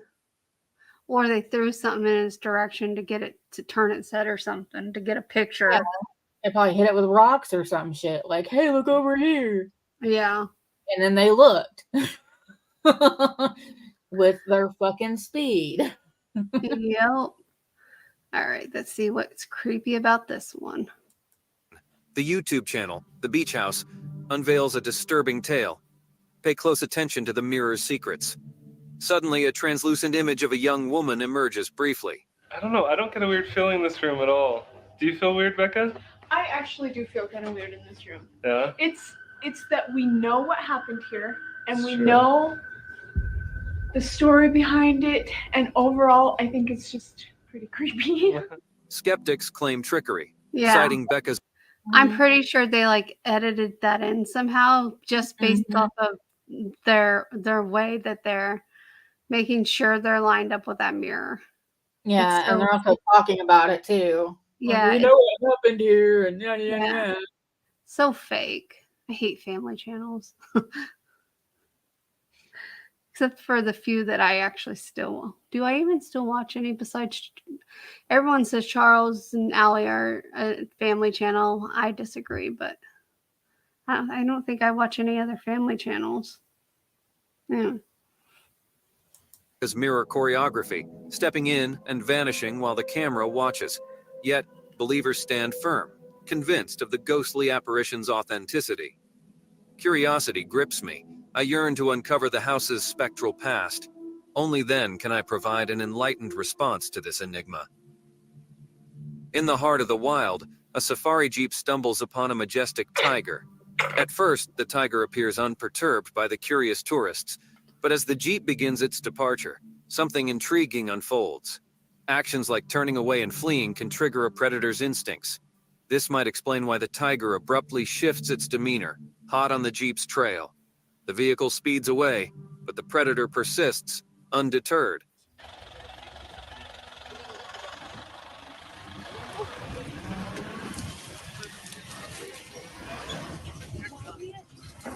The jeep tries reverse, aiming to baffle and shake off its pursuer.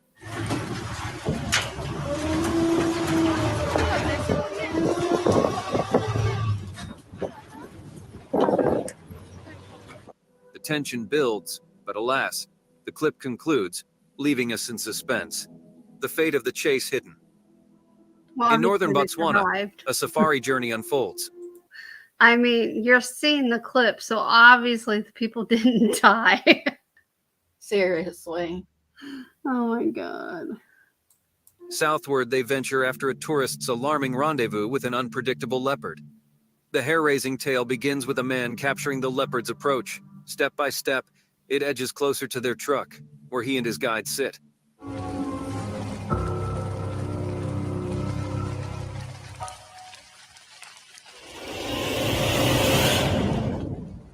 A gasp escapes as the predator stands by his door. The man stiffens, sensing peril. Unexpectedly, the leopard shifts gears. A tense moment ensues.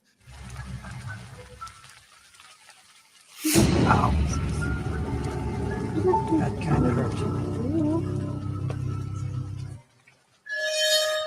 Watch my shoe. Stop. He's got my shoe. Despite a scratch on his leg, the man maintains composure. Stillness prevails, avoiding provocation. Finally, the guide starts the... Look, the kitty just wanted to play. Mm-hmm. He was not being aggressive. He wanted your damn shoe. He needs a nail trim, but that's fine. engine, sending the leopard retreating into the wild, averting disaster. Ricky Velasquez shares a video. The police commander... I hate this person, whoever this narrator is, averting disaster. If that freaking cheetah wanted to eat those fucking people, he would have ate them. Yeah, exactly. He wanted to play. He was curious. He was not hungry. He was curious. Idiots. lies on the ground, surrounded by fellow officers. The footage shows the officer fainting and making odd sounds.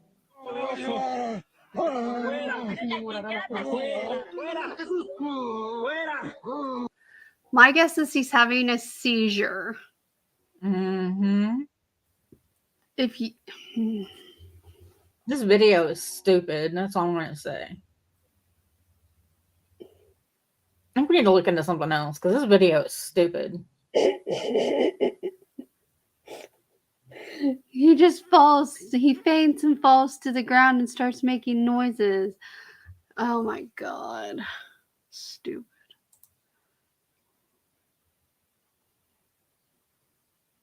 Avoiding peril. No, it was a cat that wanted to play. Yeah. Like, get a cat, dude, and see what they do. I've got scratches on my feet because I have a cat that likes to play with feet. You put a foot under a blanket and see what happens when you twitch.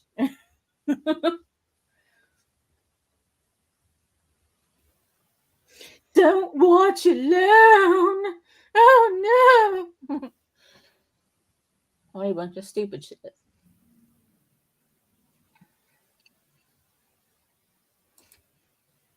Oh, Gettysburg. Help YouTube by answering one question.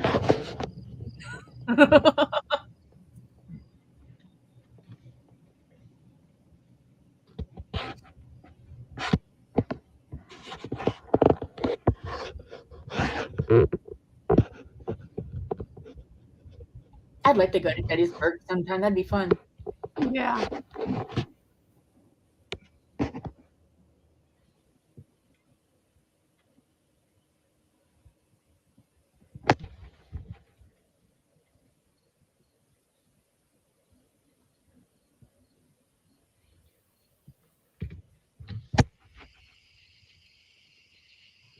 What did we... I didn't see shit. I didn't either. Let me see what the comments say. Oh, a smudge on the windshield really does exist. I saw that too. Yeah. I didn't see no. That's all I seen though. Yeah, there was no ghost. It was like rain on the windshield. Mm-hmm.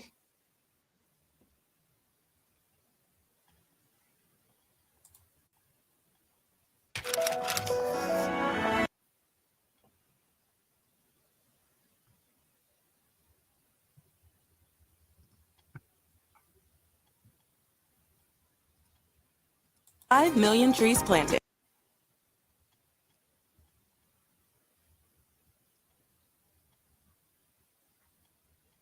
Okay.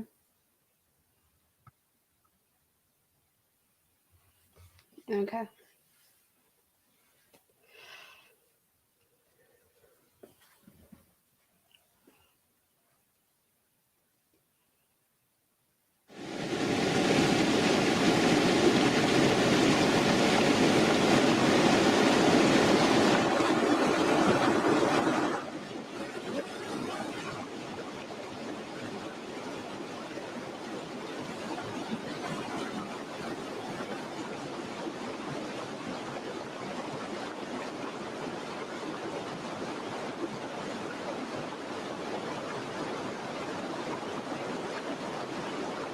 Oh, okay.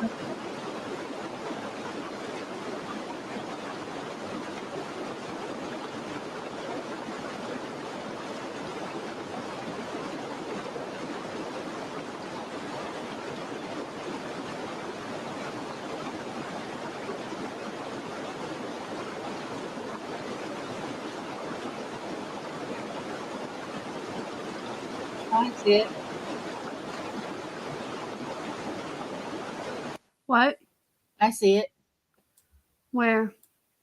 Okay, move your mouse. Move it a little to the left. Go left. Go left. Go left. Stop. Right here? No. Stop. Move over to the right. Next. Stop. Okay, I seen that, but that just looks like a tree. Look at it. Was it not always there? No, that wasn't always there. I'm gonna rewind some. Let me Oh, make you're sure right. It wasn't.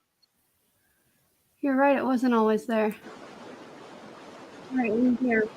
Mm-hmm.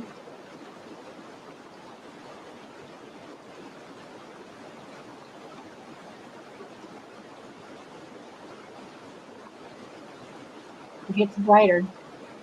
Okay, coming in. Yeah.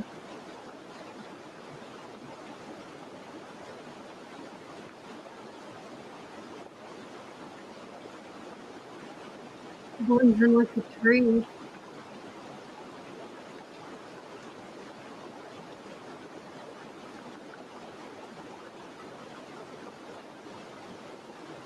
then it went away.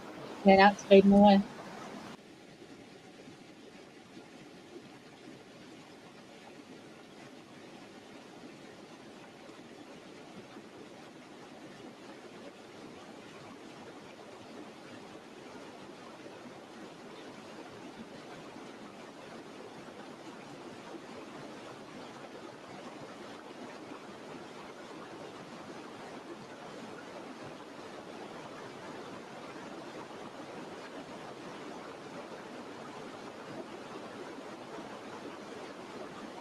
Don't forget you gotta pause every now and then too. Yeah, well, this one's nature sounds, so I figured it'd be okay. Oh, that one, it kind of looked like it came out of the trees, not. It's coming in again. It's moving too. There it is again. Yeah.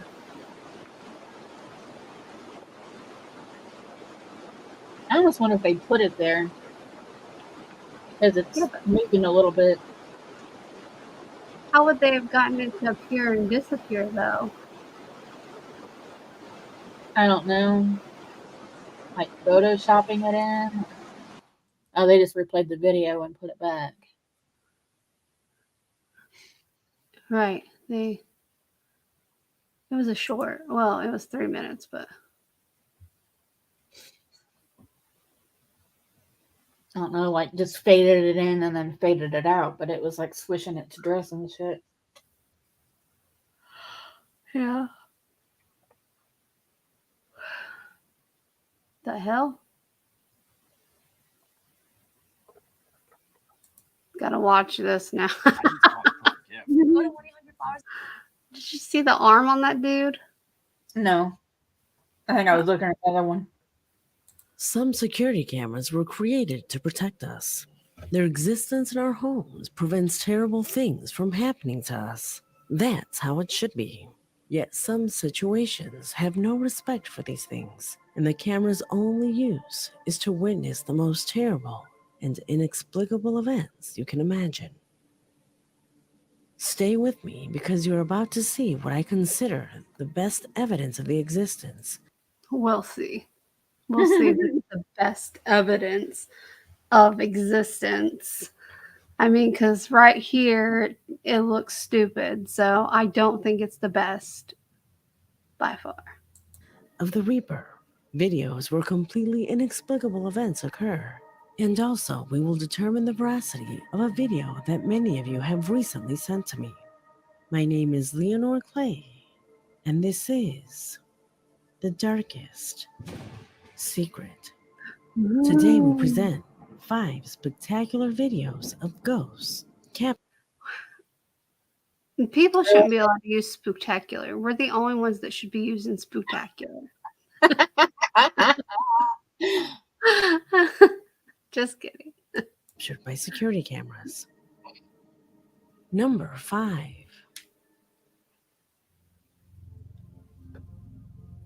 If there's a job where a person is exposed to paranormal situations, then that would be the security guard. To protect large facilities during the night, and sometimes in complete solitude, you must have a special disposition to do this job in a good way. Because of that, having any company or visit during the working day is always well received. But for the guard you see on the screen, that precious visit will be an experience that he will never forget.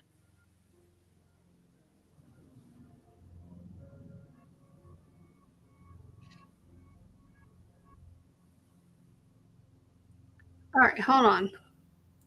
First of all, if this is a security camera, it's a pretty shitty security camera because it's bouncing. Are we? This is what makes me think it's a setup. It makes me think someone's sitting up there purposefully recording this because they're gonna either scare this dude or the dude's in on it or something like that. Let's continue watching.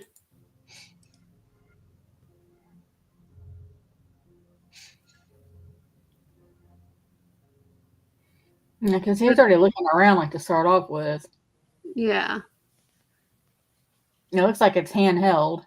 Yeah, that's not a security camera.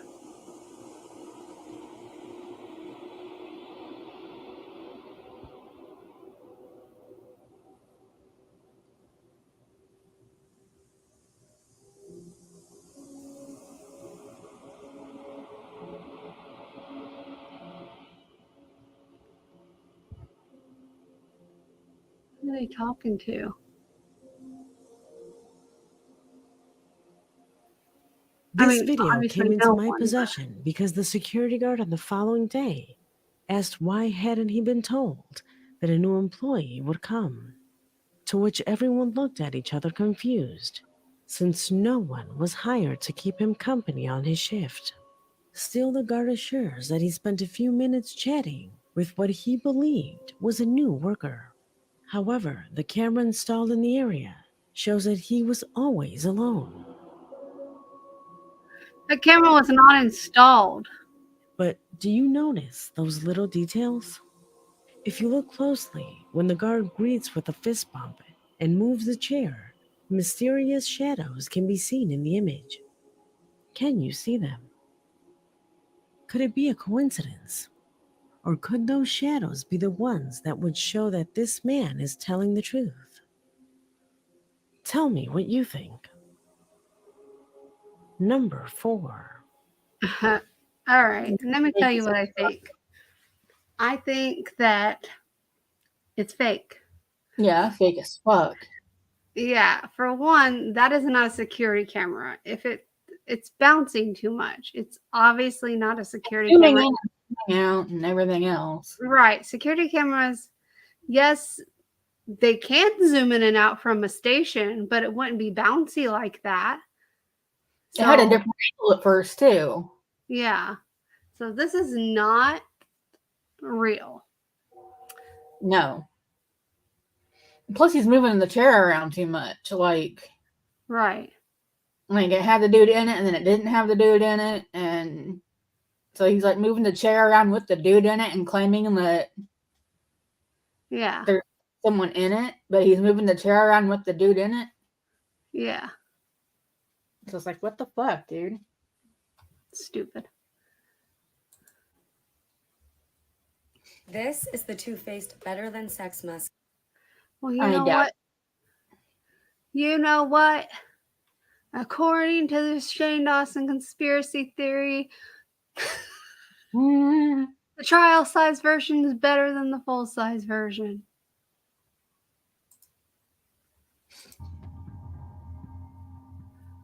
From the town of Pitalito, Colombia, Diego Ortiz, a faithful subscriber of the channel, wrote to our email telling us about a disturbing moment captured by a security camera installed in a central sector of his town. Scariest thing The about image this. you are seeing shows the commotion that occurred after a fight took place inside a bar, and that unfortunately resulted in someone being murdered. A moment in which this camera captures the presence of something very impressive. I'll leave you with the scene to see if you can tell what it's about.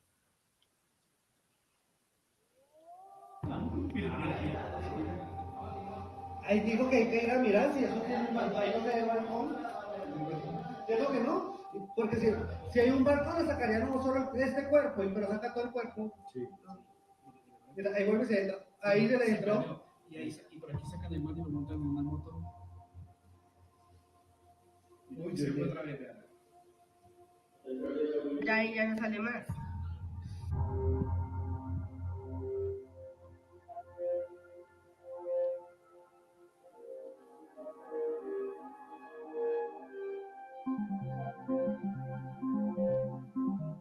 There's probably a ledge.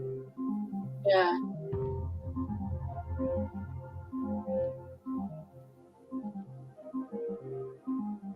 What are they trying to say? That it's a ghost of the person that was murdered? Can you give me any idea on what that black shadow on the side is? It's someone dressed in all black standing on a fucking ledge. That's what it is. Out window. Yeah. Like they're not going like all the way out. They're like hanging out the window or some shit. Yeah. Stupid. I don't think we've said anything positive about anything. At first, I thought it was a curtain that had come out of a second floor window. However, the way it moves is quite strange. Then I went on for the thesis of it being a person who was looking from a balcony. But Diego says that there are no balconies there. In fact, he assures me that there isn't even a window. If you look closely, you can actually see that there is no balcony. According to our subscriber, and as incredible as it sounds, he assures that the camera registered the presence of nothing more, nothing less. You can't tell there's no window. Yeah, unless you're going to have someone go out downstairs and point to that area to show me there's no window, I'm going to tell you there's a fucking window. Yeah, you're not going to, like, why just take some dude's word for it? I mean, okay, we can see that there's no balcony. Right. Because at least no extended balcony. How do we know it's not one that's like an inner balcony? One that's like leaning out or something like that. But you can't prove that there's no window without going around and looking. Right. Like him just being like, there's no window. Yeah. Prove it with a picture. Because some random dude sending in a video and being like, look. Picture didn't happen. Yeah, seriously. Some random fucker being like, there's no window here. Fuck you, dude. Fuck you. A dark creature that, according to what is said, collects the souls of those who have lost their lives. Are you fucking kidding? Whatever it is, it seems to be floating. Does this seem like a curtain to you? I try to be as skeptical as I can. So she's saying she's saying it's the Grim Reaper. I try to be as skeptical as I can. So then say it's a fucking window. Tell him that you don't believe it unless he goes out and takes a picture of the building. Exactly. And what soul are they collecting? Is there a dead body down here? Is there a dead body? I mean, because they keep poking out of there. Are they waiting for the body to be cold to take the spirit? Exactly. I try to be as skeptical as I can. The dude told me there was no window. Oh my god. Nah, dude. Nah. think we're more skeptical than that bitch is. Yeah. But I think I even see a hood. What? Tell me what you see. I see Number a fucking 3. dude hanging out of a fucking window. Yeah. Michaels helps turn your ideas into your I did it.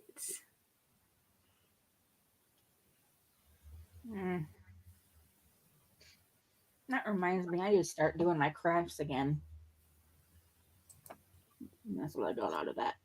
The third paranormal evidence is found in a surprising recording captured at dawn by a security camera installed on a desolate street. The subscriber sending us this footage ensures that what you're about to see is something from an... Okay. Yep. This person needs to learn that security cameras don't sit there and bounce like this. It's oh my god, it's handheld. Stop saying it's a security camera. It's Whoever either sent it to you handheld or it's been placed on like a wire or some shit. Oh, I'm trying to save the comments for last because they'll probably ruin something. All right, that's yeah. Don't look at the comments because they'll probably say something about an upcoming video or ruin our commentary. Yeah. Let's see what this security camera caught. Another world. It all started with a strange flash that, despite the fact that its origin cannot be seen, manages to illuminate almost the entire street. A good security camera should not be... That's people hanging out a window holding a camera. That's a security camera. You can hear them talking. And it's moving way too much. Yeah, they're sitting manages to illuminate almost the entire street. Just a couple of seconds after, these strange shadows begin to form on the ground. Okay.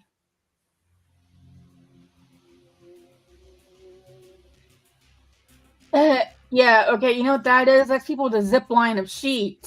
Yeah, exactly. They have something going from building to building and they're sending like little Halloween ghosts across it. Mm-hmm. Oh, my God. They set up a zip line and that's what they were talking about. They were in there talking about setting up their zip line and they turned their fucking phone so they could catch the shadows. And then they set off some ground level fireworks to make the bright ass light. And oh my God. Yeah, she's a skeptic, guys. She's a skeptic. Could it be drones? That's the only thing left for us to maintain our peace of mind. It looks is like to assume that they were drones, since there is no other explanation. There's At a lot of least explanation. not a rational one.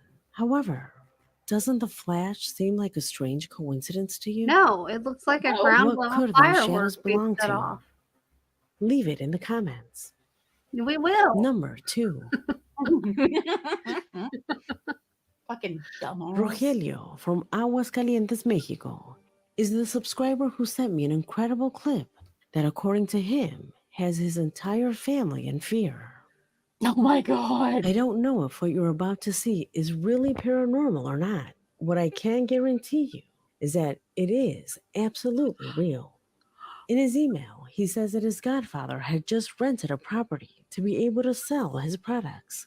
However, just 5 days after its opening, he decided to gather his entire family to show them what he says is a completely unknown event.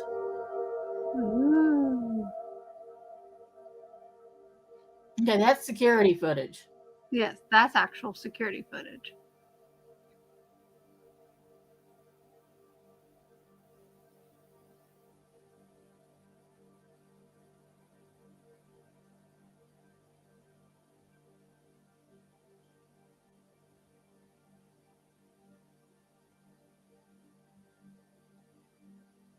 There was an orb.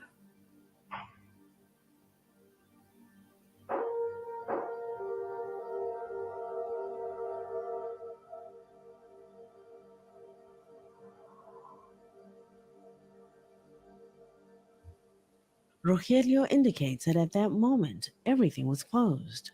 That door that you see opening was locked. In fact, he tells me that the most baffling thing is that the metal curtain on the other side was still intact at that very moment. No one could have entered by forcing themselves in from the other side. In fact, in his email, he attaches the video where the curtain is closed at all times. But the most impressive and inexplicable thing happens when the camera installed inside records the presence of a strange light that can be seen in the image. In fact, Rogelio quickly clarifies that it is impossible for that light to appear there. What seems most odd to me is that there is no light source that can cause this. There is no light bulb, flashlight, or spotlight that projects light there. In fact, if you pay close attention, the light disappears as soon as the door opens. There had to have been a flashlight located in this place for... Look, this is probably the most believable one, but the fact that the door doesn't open all the way and you're still saying that the security gate on the other side is locked, I don't believe it until I can see that security gate is down and locked. Mm-hmm. But at least this is an actual security camera. Oh, here we go. Isn't this a flashlight? Yeah, I think she just like superimposed that there though. Oh. Like, she just like, put that in.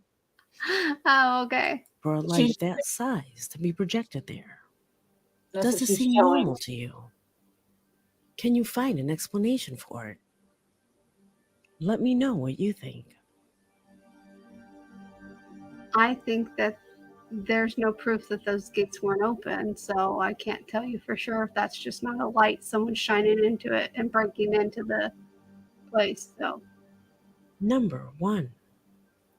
Well, they showed the camera footage on the other side of the... Well, no, they just showed that the... Well, I guess... But we don't know if it's at, like the same time and day, though. It had things at the top. Oh, I don't know. Maybe it was. I don't know. Ooh. Oh, ad. I know. I was like, oh, well, this is freaky. And we end this investigation with a case that several of you have asked us to review. It's related to brothers who say that their house is possessed by an evil spirit. Okay. Which is why a group of researchers installed cameras at various points within the property in order to be able to record what the brothers said and thus be able to find a solution to their case. Watch.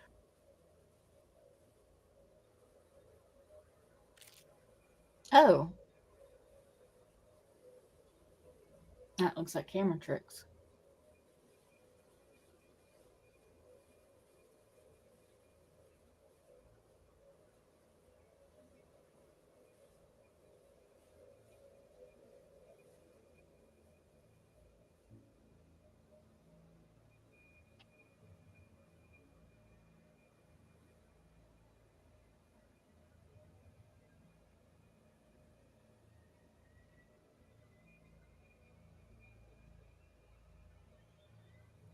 Ew.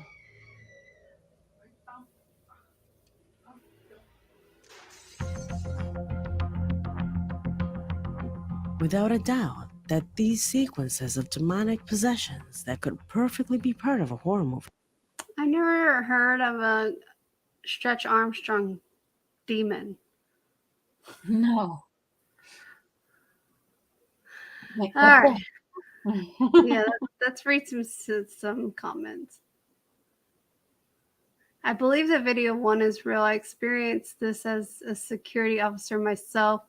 I was chilling at my desk, watching the cameras while dozing off at 2:30 a.m. Someone came through the hallway. I told him hello. Wait, I didn't know you were still here. I did my patrols and did not see a soul. He just stared at me and said, oh, yes, I was here all along. I was like, whatever, okay, blah, blah, blah. No, the very first security video was definitely fake. It was handheld. Oh, my God. Love your videos. Really? I I don't think I would ever want to watch another one of her videos. No. This is by far one of the best videos I've seen in recent weeks.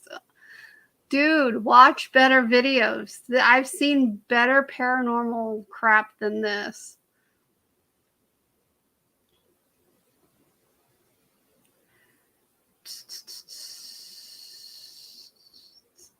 Yeah, keep scrolling. These are stupid. Wow, I can't believe I'm finally watching ghost videos during the day. Okay. I appreciate that you're honest and call out when a video is fake. What the fuck? When? When did she call out when a video was fake?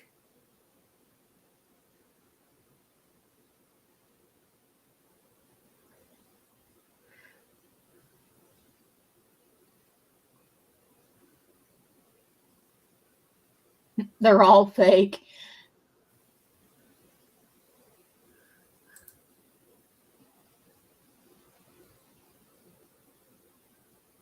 You all saying fake because you don't want it to be true. Pathetic. It's obviously. Oh my god. Whatever. The only non-fake one in this video is homie hanging out the window. Oh my god. That one's the fakest one of all. I think, yeah, them saying that there's nobody there is fake. There's actually is someone there, and I don't think he's the Grim Reaper. Having the first security guard video. Can you find out what his reaction? Blah blah blah. None of this shit was awesome. I want to comment. You guys need to watch Real Paranormal Investigations because really, regarding the Grim Reaper, I absolutely believe that was it. No. And I believe that the arm stretching out was camera tricks. Yeah. Those clips are the best I've seen in a while. Do you people watch videos? Or TV?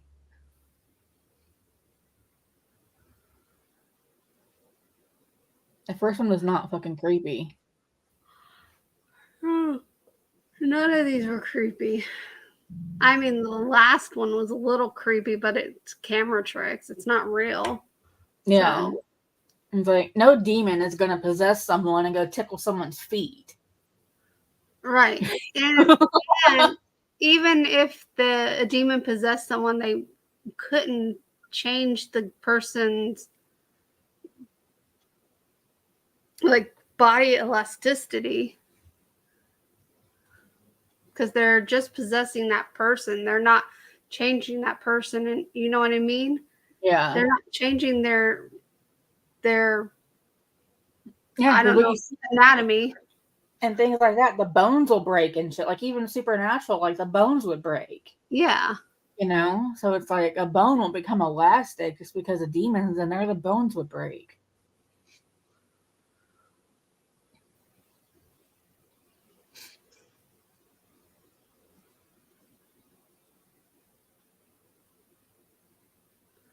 Alrighty.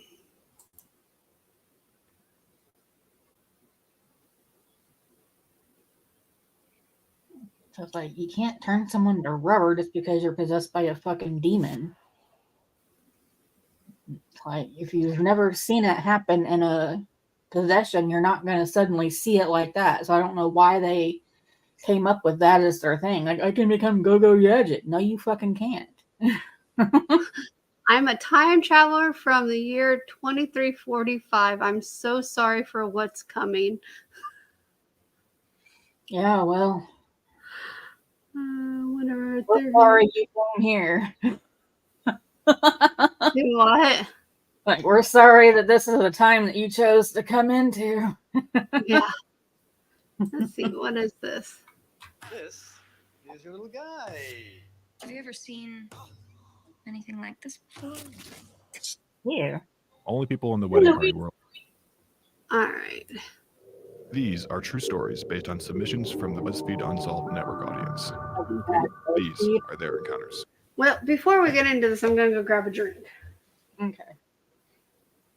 Oh, I need a strong one for BuzzFeed. You know what? Sometimes BuzzFeed has good shit.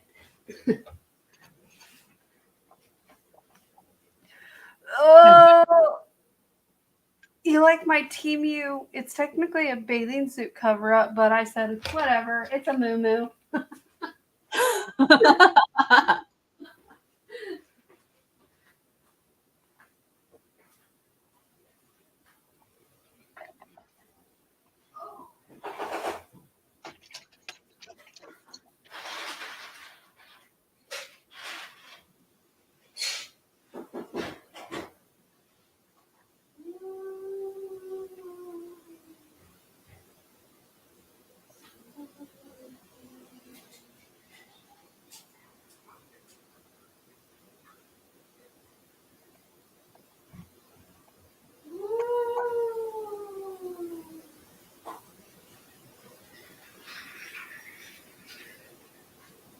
I'm scared.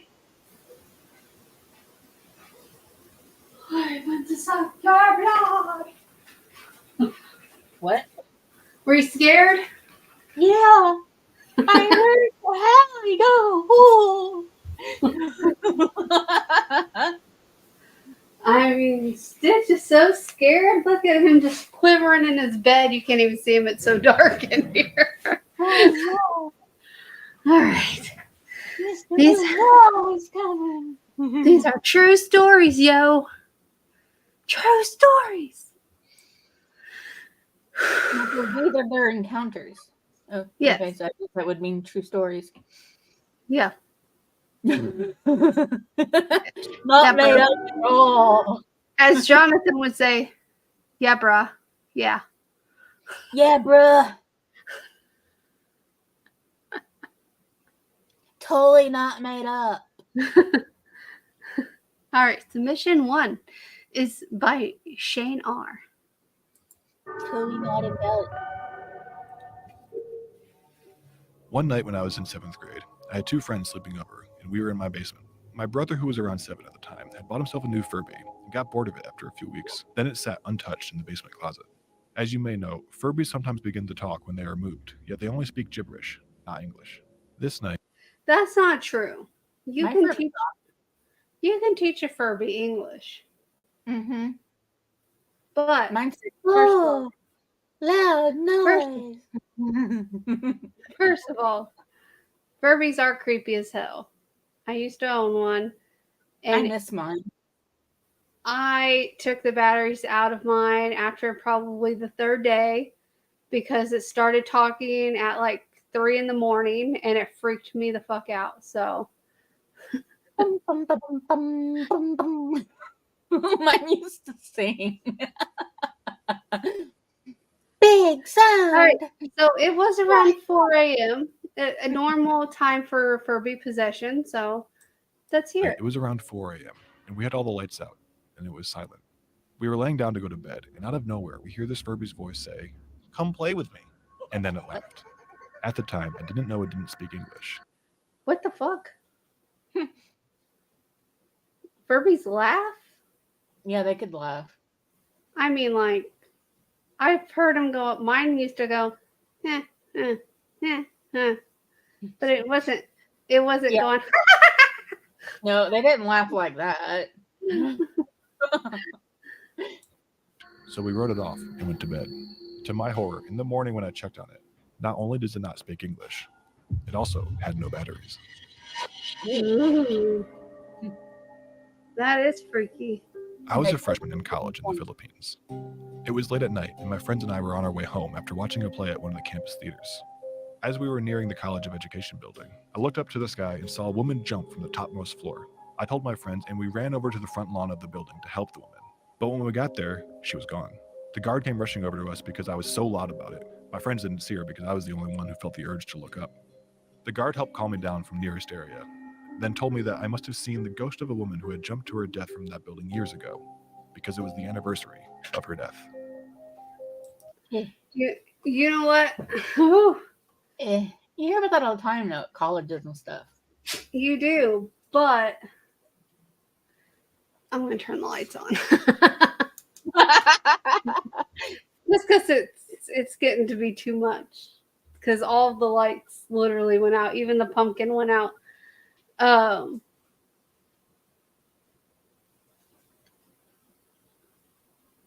I done forgot what I was going to say, so let's get on to... Well, it was like you hear about people like that jump to their death and stuff like that at colleges and things like that. It's like a thing.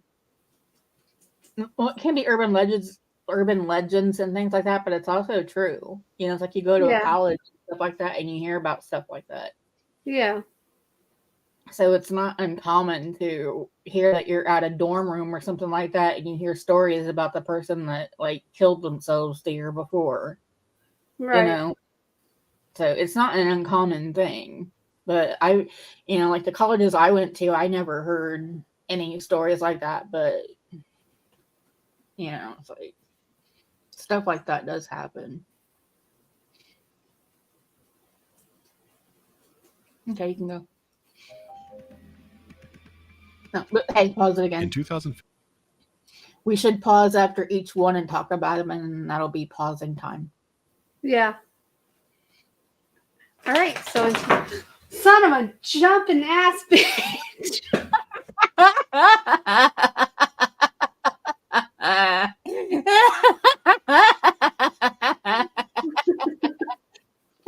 Good boy. Good boy. You're not a good boy. No. You're not good boy. He's a good boy. He's such a good boy.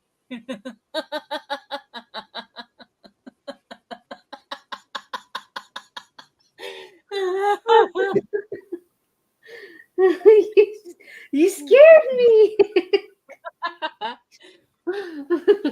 You made it spectacular.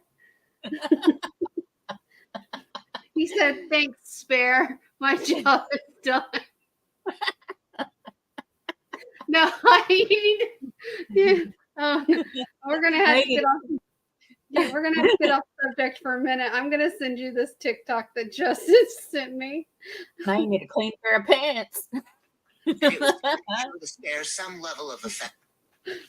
You don't have to watch it right now, but if I don't send it to you now, I'll forget about it. So,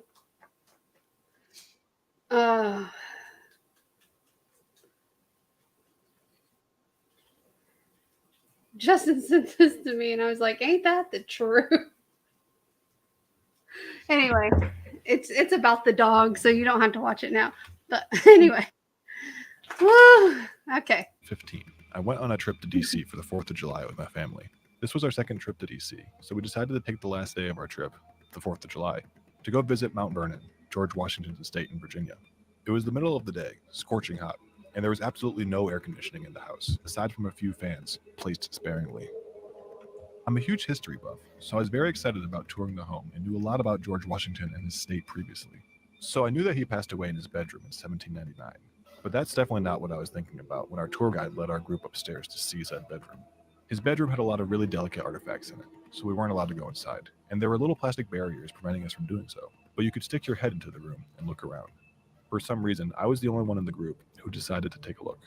When I stuck my head into the room, I was immediately struck by how absolutely freezing cold it was in there. And I don't mean that there was a light breeze. It was as if I had stuck the upper half of my body into a walk-in freezer. I was confused by this because there didn't seem to be any air conditioning in the room. So I looked around to try to see if there was any fan or AC unit that I just wasn't noticing, but I didn't see one. I decided to take my head out of the room and ask our tour guide why it was so cold in there. But then I realized that I couldn't move. I was paralyzed from the waist up. Every part of my body that was in the room was completely stuck in place. I struggled to pull myself out, but couldn't. I started to panic and tried to open my mouth to call for help. But when I opened my mouth, no sound came out. All of a sudden, from the other side of the room, where there was a little piece of furniture, a mirror, and a water basin, probably where Washington washed his face and shaved in the morning, I felt what I can describe as nothing other than a pair of eyes staring at me, almost like the sensation of someone staring at you while you sleep. I didn't see a figure or anything, but I felt this huge and intimidating presence walk towards me and stare me down. It was horrifying, and I physically could not tell you how much time passed in that moment, because it really felt like it could have been an hour. But I guess it was only a few seconds. After a while, I finally broke free from my paralysis and almost fell backwards onto my butt. My mom asked me what was wrong, and I told her that I wanted to leave. She didn't believe me when I told her the story later, but it still scares me to this day. Well, Unky George was.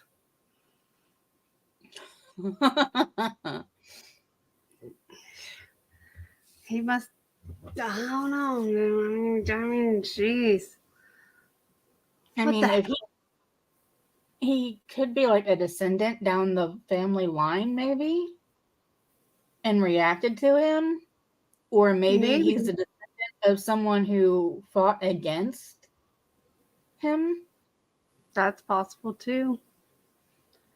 You know, and so I mean, that's what I would wager, is that he's either a descendant of a family member or he's a descendant of someone who. What the hell? When I was around 8 or 9 I years didn't old, press my pause. mom told me to go to bed. What the fuck? I didn't even touch that. It wanted to go anyway. But that's the only thing I can think of, is that, you know, he's a descendant of a family member or someone who Washington didn't like. And because it didn't seem like it was a good encounter. So I would almost think he's a descendant of someone Washington didn't like. Now I kind of want to go to Mount Vernon and do this same thing. Because, see, I'm technically related to George Washington, but only by marriage, because we're related to Martha Washington. That's what I was gonna say. I thought you were related to Martha. Yeah, I said by marriage. So yeah.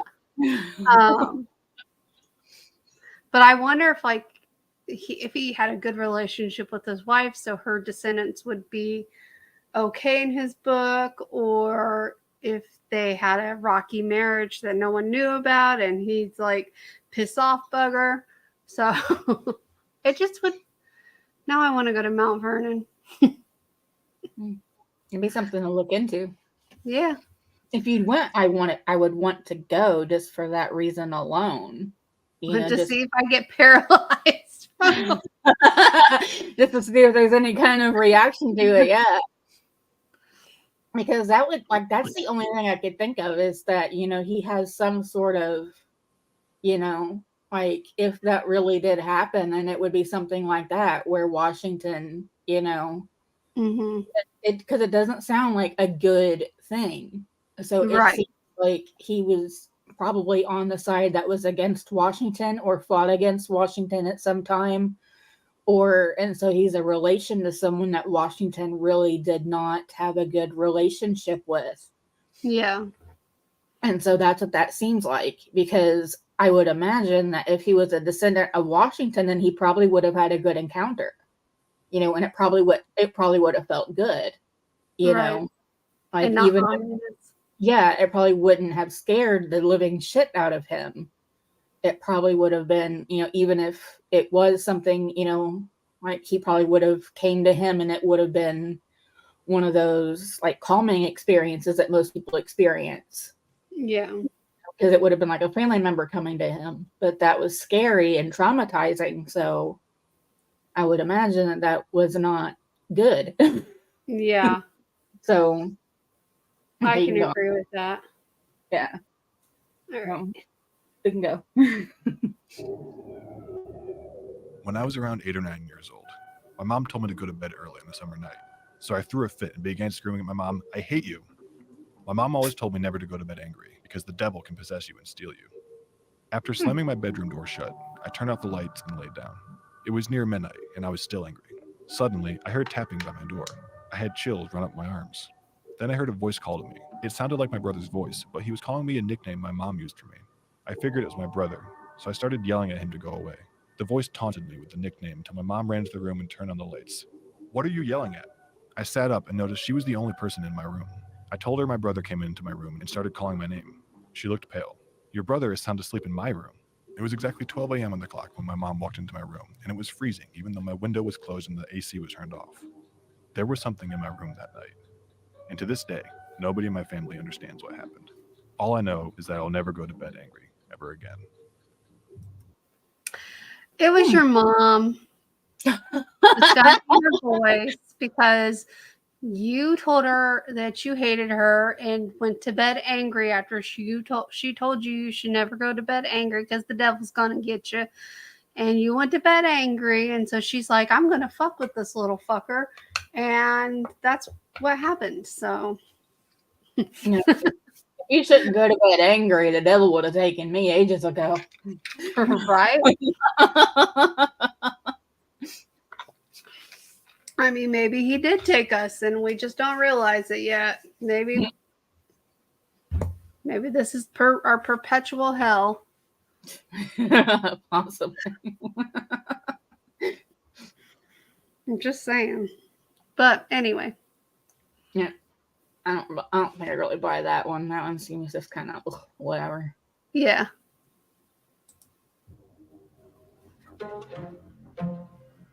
Last year, I went to the coast of Rhode Island for my cousin's wedding. We were just a few miles from the Lizzie Borden house. We get to the wedding venue, and it's this old, big, creepy-looking mansion. Immediately, my spooky senses were tingling. I made a few offhanded comments about how it seemed like this would be a place that was haunted, but within a few minutes, I was distracted by the festivities, and all thoughts of ghosts escaped my mind. The wedding was out behind the mansion, where we could see the water, so everyone had moved from inside to the back lawn. All afternoon, my cousin and my aunts had me grab things for them. Eventually, one of them asked me to get a hair clip she had left in the dressing room area. The dressing room area was in the upstairs part of the mansion. Only people in the wedding party were allowed access up there. As I ascended the red velvet spiral staircase, the spooky feeling started coming back to me. Suddenly, I felt like every portrait on the walls were watching my every move. As I went into the dressing room, I decided I would just grab the hair clip and run. I walked to the large table and found the clip. As I was getting ready to run out of the room, I saw my reflection in the mirror on the other side of the room. My hair had gotten all messed up from running around, so I stopped to fix it. As I was standing facing the mirror with my back to the open door of the room, I saw what looked like the form of a person standing in the door just over my shoulder. Frozen, I stare at the white figure of a person in the mirror for a few seconds. Quickly regaining my composure, I turned around and looked at the door. No one was there. I swear that I had just seen an old white gentleman. I couldn't make out the clothes he was wearing, but I definitely knew that no one in the wedding party looked like him, since we are an Asian family. So if it was a random guest, they wouldn't have been allowed to go upstairs where I was. While I was standing, looking around in confusion and mild fear, the door to the bathroom began shaking and banging, like someone was locked in there and they were trying to get out. Thinking it was just a bridesmaid that was stuck in the bathroom. Most doors were creaky and jammed frequently. I went and easily opened the door. No one was inside the small bathroom. Scared out of my wits, I made a run for it. In my fancy dress and 6-inch heels, I ran back down the red velvet spiral stairs and didn't look back until I was outside. Later that night, the bride's hairstylist told me he saw the same apparition of a man, just minutes before I did. Okay.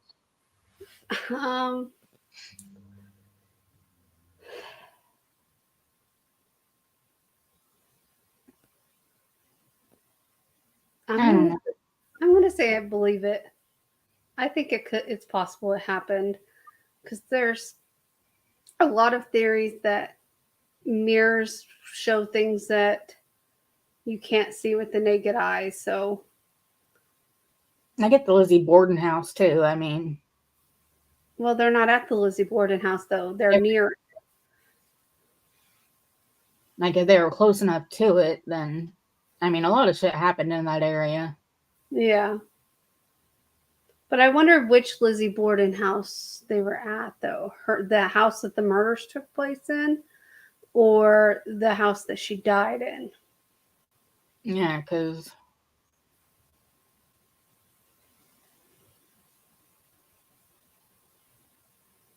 anyway, not that like that's important, but I would imagine it would be the one that the murders took place in.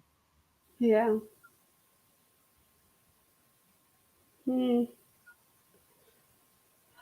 It's sorry. This one I'm gonna say is probably legit. A legit story that probably did happen. I know they say all of these happen, but most of them so far have been explainable. But this I don't think there was some random man standing behind her and then just disappeared without her even hearing someone. So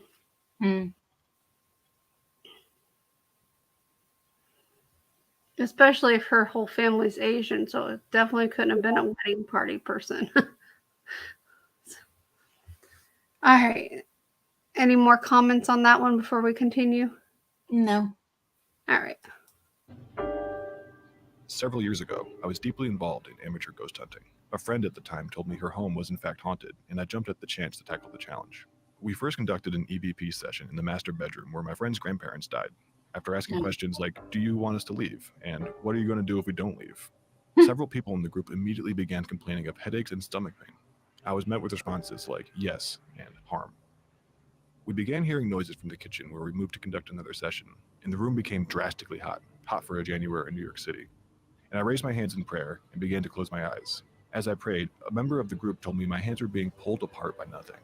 As I opened my eyes, I became disoriented and my vision blurred, and I heard several people in the group saying something was coming up the stairs from the basement. I got up and noticed a horned shadow creeping up the steps. I yelled at it, "Do your worst, I'm not afraid." I woke up on the floor a full 5 minutes later. I managed to get out of the house, just to be told I smelled like ashes and fire.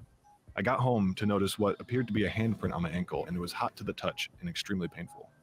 I had gone to church and explained what happened, and the priest offered to anoint the mark with holy water, and when it came into contact with my skin, it felt like I was being set on fire. For several weeks after, myself and one member of the group began to have dreams of being threatened and taunted by a man in a black suit. Oh, dear God. So, John Wick is haunting them. I mean, I could think about worse people to be haunted by, so. The only thing that's coming to mind is don't fuck with what you do not know. Exactly. Yeah. Now, I think I could believe him if he's saying that he had proof, or, I don't know if he took pictures of it and can actually prove it or not. You know what I mean? No, but I mean, you want to sit there and make fun of this shit. I mean, you deserve what you got. Right. They even tell you, like, if you go to, like, these ghost haunts and stuff like that, not to antagonize them, not to provoke them, and to be respectful, because you don't know if it's a good entity or a bad entity. So No, and if you're gonna sit there and be like, "Give me what you got," and then you get what you got, then who fucking... yeah. I mean, if that thing would have burned your fucking leg off, I wouldn't sit here and feel sorry for your ass. You know, if it would have burned a hole through your belly, I wouldn't care. I'd be like, you know what? You asked for it. You know, you sat there, you looked right at it, and you said, "Do your worst." So, okay, well, it did its worst.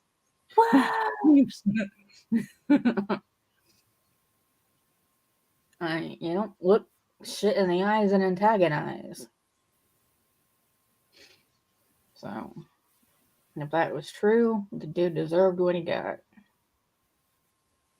But unlike you, I want to see some proof of some of that shit, because a lot of it sounds fabricated. I mean, I can believe they might have sat there with some EVP, you know, or whatever, and like spirit boxes or whatever, and sat there trying to talk to shit, and they might have heard like a few words or whatever, but whether or not they actually saw anything is up for grabs.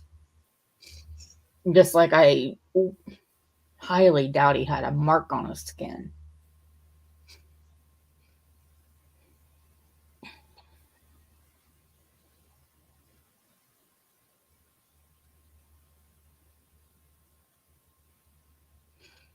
Like all the shit we've dealt with, and I've yet to have a mark on me. Right. Jeez. Okay, let's see what Brandon W. has to say. My grandfather built a house for him and his first wife. Sadly, she died falling down the basement stairs. Later, he met my grandmother and they had my mother. Years later, my grandfather passed away, leaving my grandmother alone in the house. A friend of hers had stopped by to see if she would sell the house. She gave them a tour, and afterwards, her friend handed her his card. The minute her hand touched the card, a loud crash came from upstairs. For reference, the upstairs is laid out like a square hallway that loops around a pillar, and on the back of that pillar is a bookcase. The shelves in that bookcase had collapsed inward, like someone had slammed down on them. Books were found in every room upstairs, behind beds, in closets, and even in rooms on the other side of the pillar. My grandma never really believed in ghosts, but this event freaked her out. So it sounds to me like Grandpa was saying, "Don't sell my fucking house." Mm-hmm. That or the first wife. Well, You know, yeah. one of the two. Like, this house was built for my fucking ass. It stays in the family. Because it it might depend on the reason it was being sold. Right. You know? Maybe it's just too big for her being by herself. Mm. Just Who knows? So this has happened to me more than once in the house where my family used to live. From what I was told, there was a ghost in the house that resembled me, so much to the point where my own mother thought it was me. The first incident was back in 2011-2012. I was in my bedroom, and I heard my name being called, so when I responded from upstairs, I heard my mom say, "Never mind," very nervously. Naturally, I go down the stairs and I asked my mom why she was calling me. She then said, "I just saw you standing in the kitchen." I looked at her and said, "I've been upstairs the whole night." And she replied with, "I saw you go into the kitchen and open the cupboard." The next incident was with a family friend named Jamie. The layout of our house was kind of odd. There was a hallway that connected to the kitchen, but it had two openings, so it created this weird open wall situation. Anyway, there was a mirror hanging on the wall, and you could see the reflection of the TV in the mirror. So one day, I went to an amusement park, and Jamie looked at the mirror, then circled around the hallway situation, and asked the other person in the house if I was still there. When she replied, no, she left, Jamie said she saw me sitting on the couch from the reflection of the TV. The TV was not on. The last incident was with my cousin. He had spent the night, and we both fell asleep on the couches downstairs in the living room. He had woken up and went upstairs to brush his teeth in the bathroom. It had one of those giant mirrors that covered the entire wall from the counter up. And with the bathroom door open, you could see into my room and my brother's room. He said he was brushing his teeth, and when he looked up at the mirror, he saw me standing from my bedroom watching him brush his teeth and said, "Oh, I didn't know you were awake, Cass."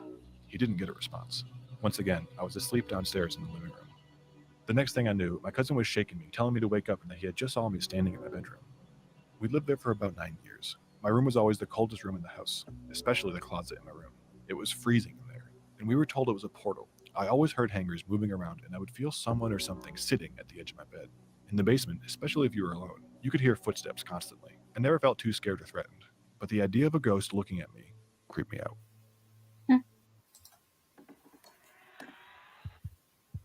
No! Not Halloween! The smartest thing to do would be to run. I don't want to run. I'm a Toys R Us kid. Thank you. No. So, what did we think of Cassandra's story? I don't know. It's kind of creepy, but it's like, yeah, but they never really said. I mean, did she have a twin or? Because they never said that, but that's possible. Or like an old family member that looked like her. They never said. All I can think of is maybe there's a doppelganger, and hopefully she doesn't ever see it. So. Yeah, because that's weird. But it's like everyone in the family and like sounds like family and friends and everyone like encounters that ghost and thinks it's her. But it seems like they only see like reflections and shit. Or, they'll like see it in passing, like out of the corner of their eyes and stuff. Like they'll see it like walking, like, and they'll think it's them. Like, I know in like the house that I grew up in, like there'd be stuff like that going on where it would like you would like see things like out of the corner of your eyes and shit like that, and you would hear noises, and because that house was fucking haunted. Yeah. Like there was always stuff going. Like there was always stuff going on in that house, and stuff like that, and so I mean, huh? Talking to Stitch. Asked him if he wanted to die. In Is Is that him, like, on the behind the ghost? Is that Stitch?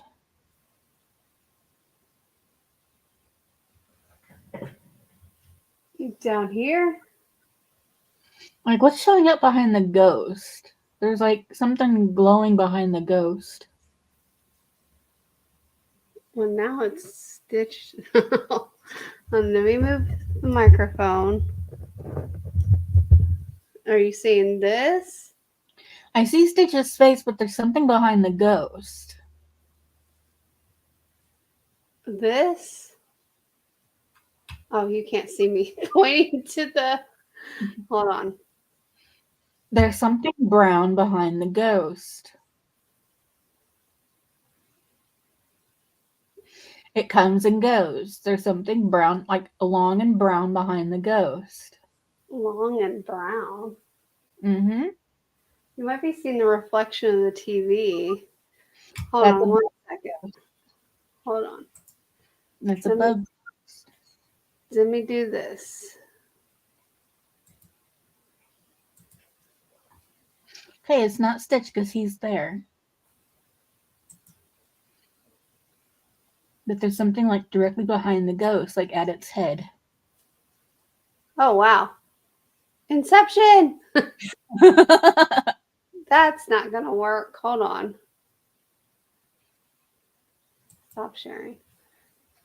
But it's there now, but it'll go away.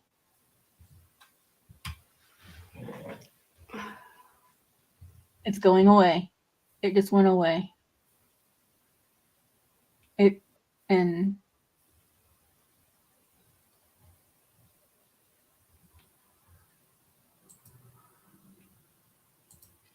did you turn off a light or something? No. Let me see if this will work. No, it's still in Inception. Damn it. Inception! Because now it's gone. It looks like a freaking hot dog or something. It's like a long, thin, like a long brown thing. It looks like a hot dog, but now it's not there. But it comes up like behind the ghost. The little white ghost next to me? Mm-hmm. It's coming back up. It's kind of there, but kind of not.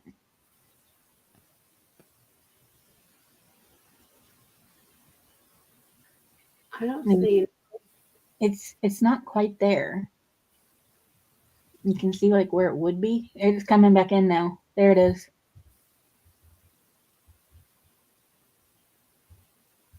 The only thing I see is the TV reflection.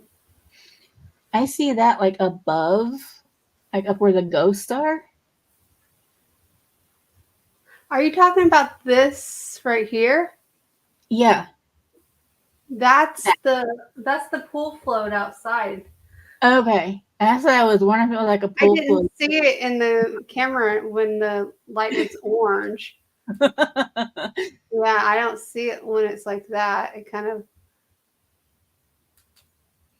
But in like certain lights or whatever, it pops up behind the ghosts, and it looks kind of weird because it fades in and fades out like like one of those ghosts in the video. So it was like your ghost gets a little ghost. I'm sitting there like, what are you seeing? The little ghost behind your ghost. It looks like yeah, because it looks brown at sometimes, so it's like a little hot dog behind your ghost.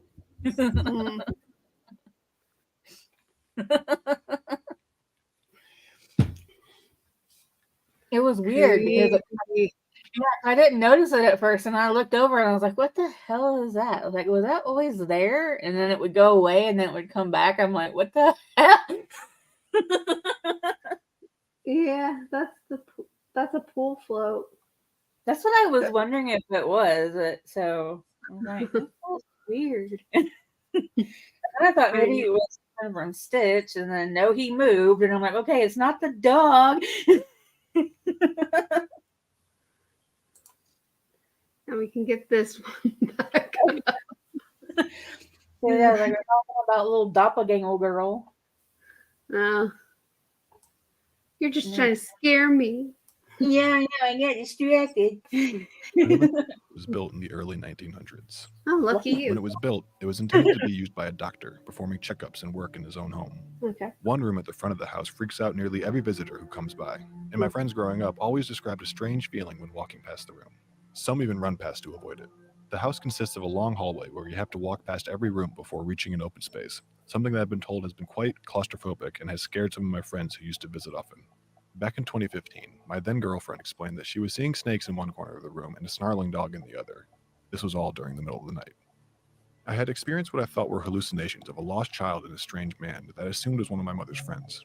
When I asked who it was, she said there had been no one matching the description who had entered the house. During the night, when leaving my room for a drink or to go to the toilet, I never felt alone. I felt like something was there, but not acting out.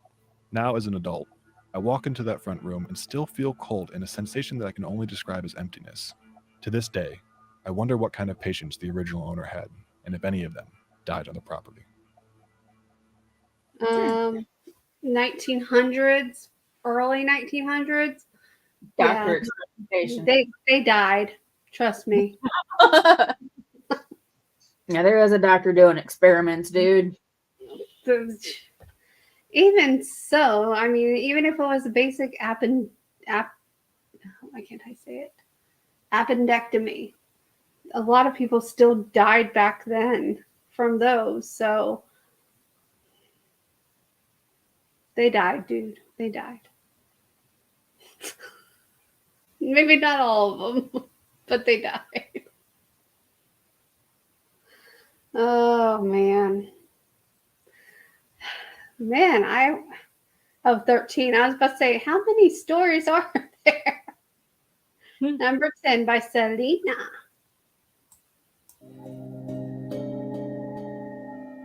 I was lying on my bed watching videos on the internet when I thought I heard a knock at my door. I took out my headphones and listened for another knock. I didn't hear anything, so I put my headphones back in and continued watching the video. Shortly after, my video started buffering at exactly 6 minutes and 66 seconds, and I felt someone tug at my foot, which was hanging off my bed. Oh, I hell quickly no. got up and looked under my bed and around my room to see if my sister was playing a trick on me. I was alone. I ran out of my room and saw a tall, dark figure standing at the end of the hallway. I closed my eyes, and when I opened them again, it was gone. No. What's up? I kind of something to stop at 666. What now? Huh? What'd you say? I said, how does something stop at 6 minutes and 66 seconds? I know. That's weird. Since there's only 60 seconds in a minute. So yeah. So that's fucked up in itself.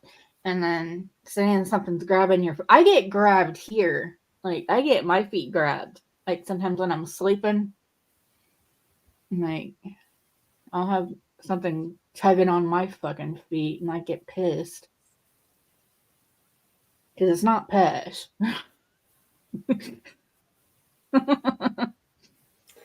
you might have to help yourself move. Well, we're leaving this house. And I figure we're not like, we'll be, like, moving into the other house and not necessarily sleeping in this one. Yeah. Okay. Let's see what Carmen has to say. Yeah, they probably won't like the fact we're When leaving. I was this about one. 9 years old, I had a friend that introduced me to the urban legend of Bloody Mary. We used to play around and dare each other to summon her in the bathroom one at a time. One night, I was feeling daring, so I went into the bathroom and did it, except I ran out before I could see anything, and I went to sleep. I woke up around 4 a.m. and heard footsteps coming up the stairs. At first, I thought it was probably my parents, except I began realizing that the footsteps never seemed to make it to the top. Then I thought, oh, the tooth fairy. Remember, I was 9. I had lost my tooth that night, except I looked under my pillow, and it was gone. The steps started getting louder, faster, and closer, and sounded as if someone had already gotten to the top of the staircase. But I went to check. Nobody was there, and both my parents were asleep. I got so scared that I pulled the covers over my head, and the steps suddenly came to a halt. I slowly uncovered my face, let out a sigh of relief, and went to turn my body towards the wall, when I felt a hand crawl down my forearm and bang it against the wall with full force. I had zero control over my arm, which is what freaked me out. When I woke up, There was a dent in the wall.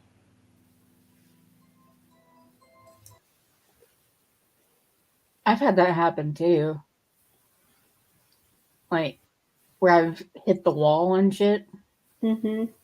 Like, I've done it in my sleep, though, so I don't know if I ever felt like something grabbed me and did it. You know, I've just, like, hit the wall in my sleep. Yeah. I think he was dreaming. Maybe he just thinks he was awake. The whole Bloody Mary thing gave him a nightmare, I think. Yeah. Because, first of all, don't mess around with that crap. It might not be real, but me and my friends did it when I was younger. But we did it with a mirror, like a wall mirror, just like not a huge one. And we threw that fucking thing in the trash.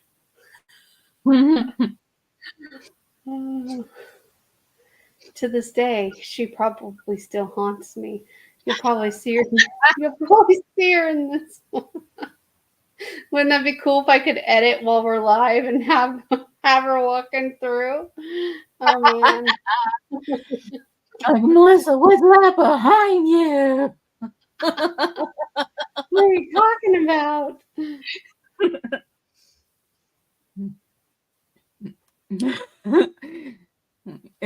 It's not the pool floaty this time.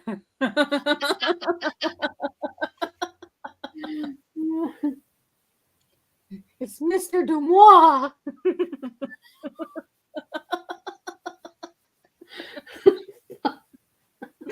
Mr. Dubois.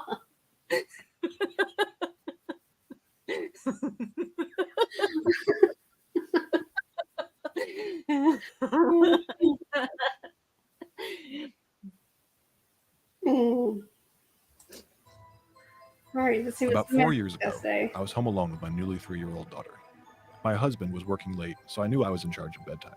I didn't like being alone at home because I always had this off feeling like someone was watching us, and my mom was always superstitious. My daughter and I went through our routine, and when it was time to put on her pajamas, she told me that she had a friend who would stay with her when we put her to bed. So I asked her who it was, and she looked at me and said, "Well, can't you see him, Mommy? He's standing right behind you in my closet. He's very big. How can you miss him?" We moved less than a year later. Yeah. All right, so here's the thing. Kids are gonna see shit. Yeah. If you're going to move every time your child sees something, You're gonna move. You better hope you got some money, because kids see everything. They are so in tune with spirits, and they don't realize it. So, Jesus. Now, if you see it, then move. Sure. If you don't feel safe, then move. But if it's just your child, then just say, "Oh, that's so nice, sweetheart," and walk out of the bedroom. Leave them there. If the child isn't scared, it's probably not a bad spirit. Yeah. I mean, if the kid seems fine with it and they're not afraid of it, then it's not hurting your kid. Because kids will tell you if it's creepy or not. Yeah.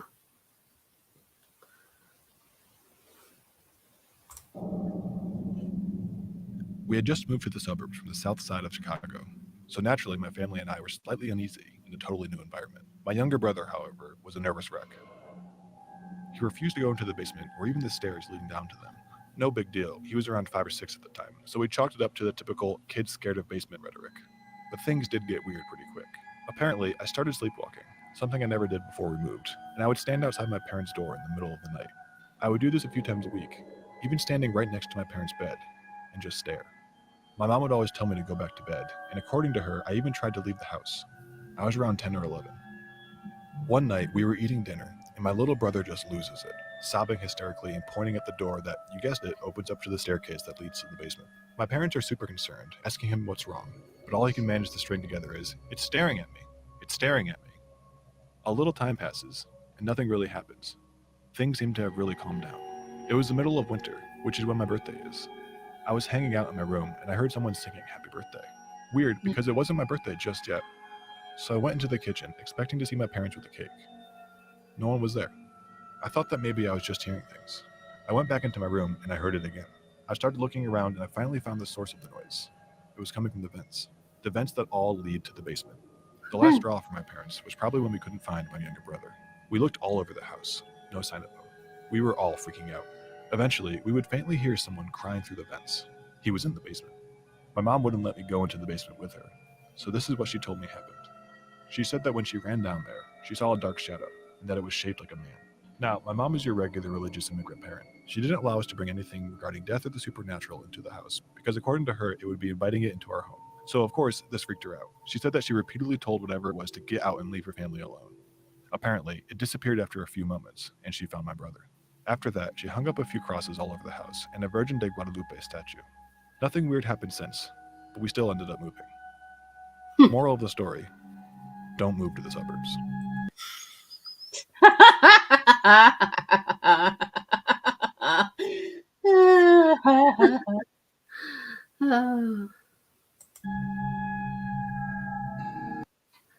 Oh, those were fun. Some of those weren't so bad. I mean, some of them No. kind of legit, but then there were a couple of them that seemed kind of like, I don't know.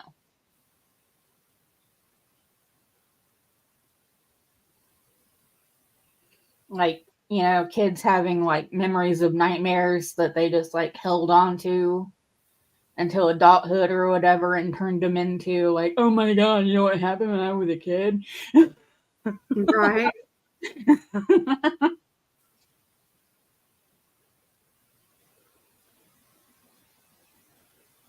Are probably like stories of telephone that they've passed down over like years and years and years and years and years.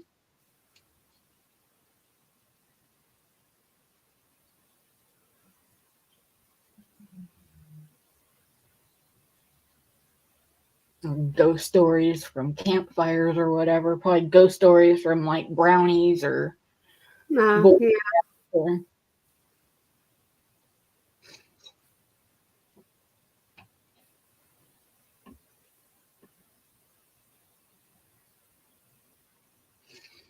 some of them do sound kind of legit, but there's a few that just kind of sound like, I don't know.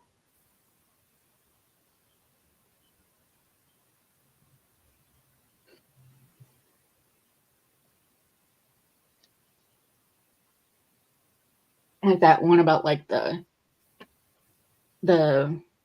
person on campus or whatever, like that's urban legend kind of shit. Because like every school you go to, you hear about someone died in that room. Yeah.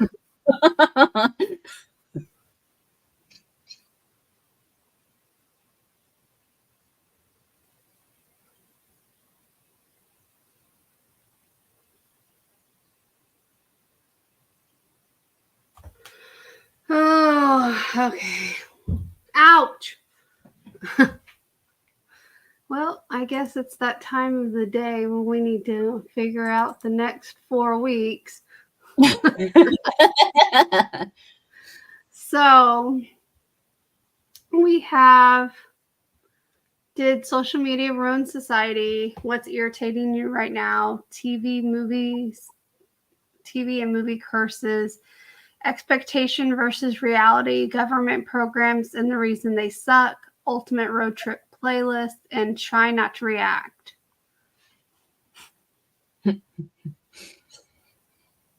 When are you expecting to be here, or do you like? We don't know yet, do we?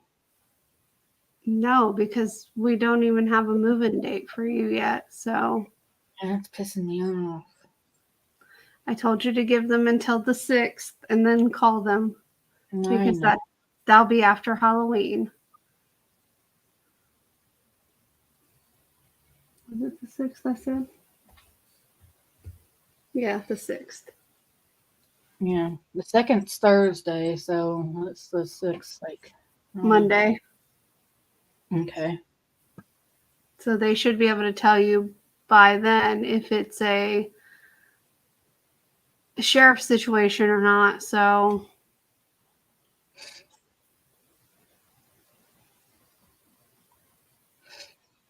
Or how long they're going to need to fix the place up. Yeah. Because for all they know, she completely tore it to shreds or something.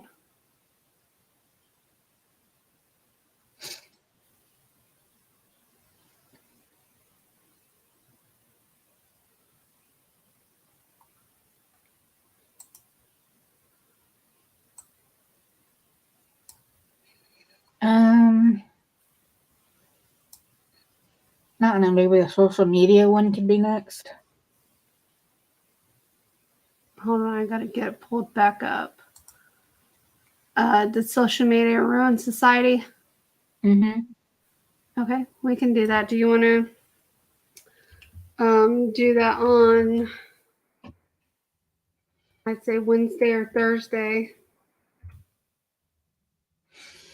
I have a doctor's appointment on the 2nd, so that's Thursday. Mm-hmm. Oh, or I guess we can do it Friday normal time. Let me see what time my appointment is. Oh, it's at 4:00. We wouldn't be able to do it normal time that day. Oh, hell no. You know, I done took you out at 8 or 9 o'clock. He's like, you're on the thingy, though. We could do Wednesday. I mean, if you want to do Wednesday. Wednesday at 1 o'clock? Yeah, Wednesday is still fine. It's just Thursday is out because I have a doctor's appointment. All right, so I'll mark it. Let's get real on that day. I don't want to do this. I'll do as much research as I can. I guess we can just do week by week since we don't really know anything beyond a week. So yeah, because I don't know if they're gonna call me or anything,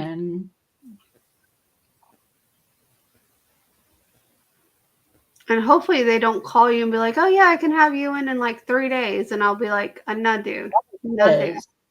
I need a little bit more than a 3-day notice. And hopefully they don't rush my ass because I will be fucking pissed. I'm like, I gotta have time to get my friend out here and everything else. So yeah.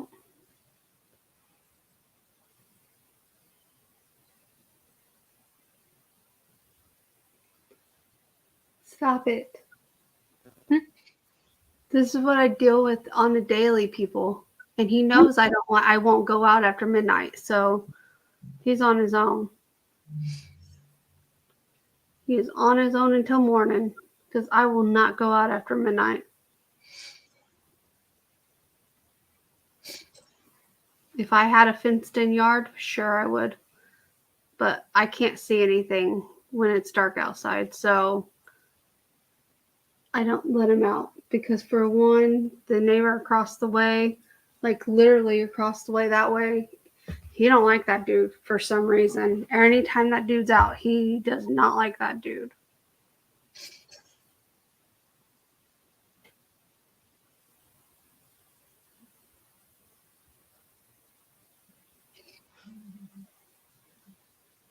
Anyway,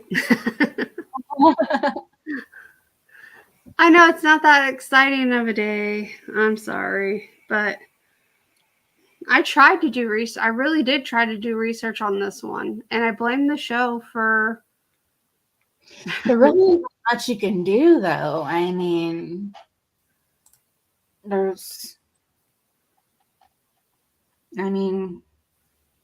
it hasn't been a proven thing, like, ever.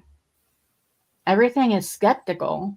I understand that, but there still should be like articles and stuff about it, but you can't even just type in the supernatural. You have to like start breaking down the specific categories within it to even find anything.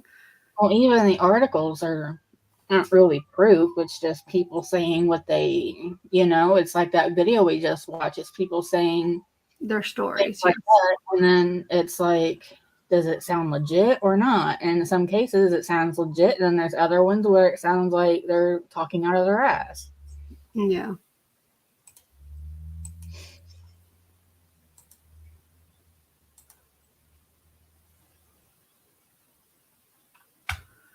But anyway, we're going to go ahead and end it. And next week we will do Did Social Media Ruin Society on Wednesday at normal time, 1 o'clock. And hopefully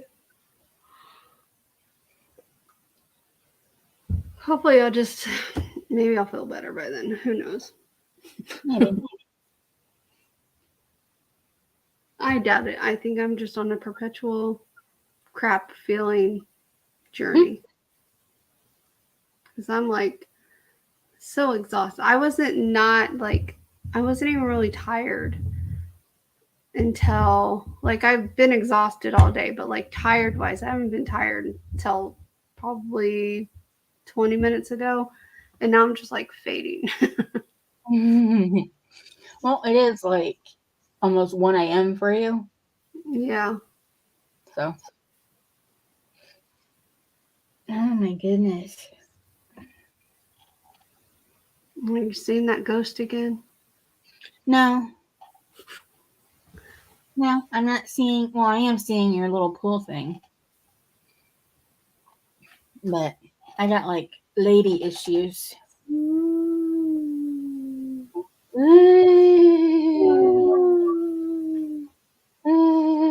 Thing moving? Or do moss in the window? There's something like up in the corner.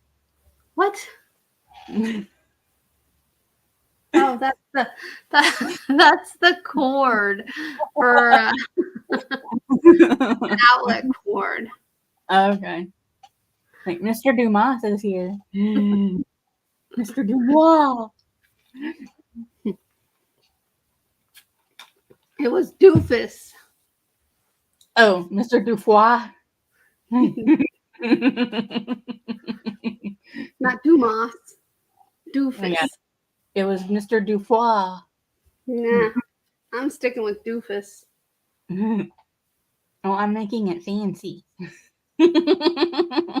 Because he had a fancy pronunciation. It was Mr. Dufois. Don't be such a doofus. It's Mr. Dufois. Don't be such a Dufois.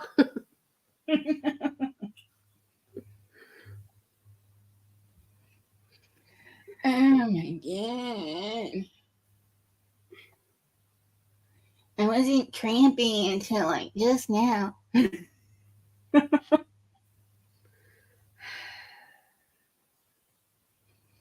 Now, like all of a sudden, it's like you will cramp. Buffalo Bills. What? The Buffalo Bills, they sucked. Which, well, their defense sucked anyway. Did they win? They won. Why was their defense so bad? And shame on you, Tampa Bay. Are you doing fantasy football? Yeah. Why?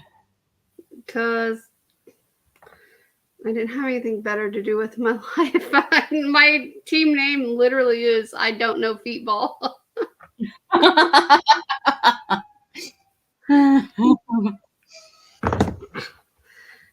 Justin's is the rejects. Dad's is, what was Dad's? Hold on. Now I gotta look up the names.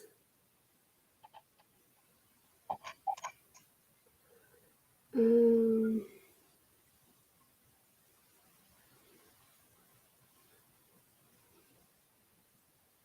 that's just telling us names, not their.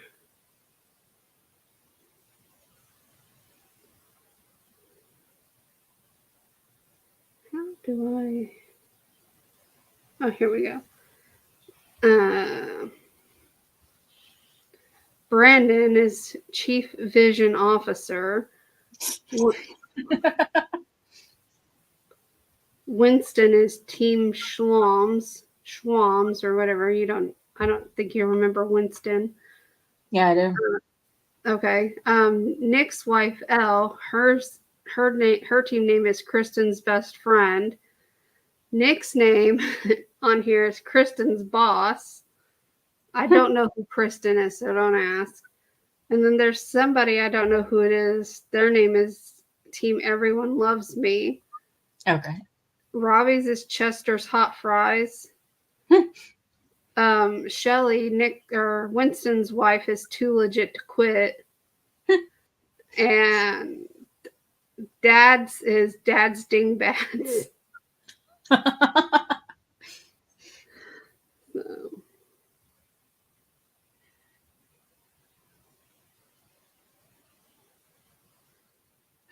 So I'm like, everyone loves me. You only know who they are. That's the only one I don't know who they are. I didn't even ask Brennan who they were.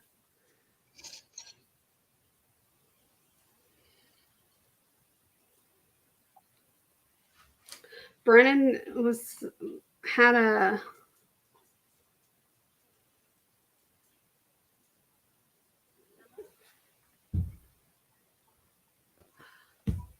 I can't do Wednesday. Why? I have my neck thing on Wednesday. Mm. And I am probably not going to be up for.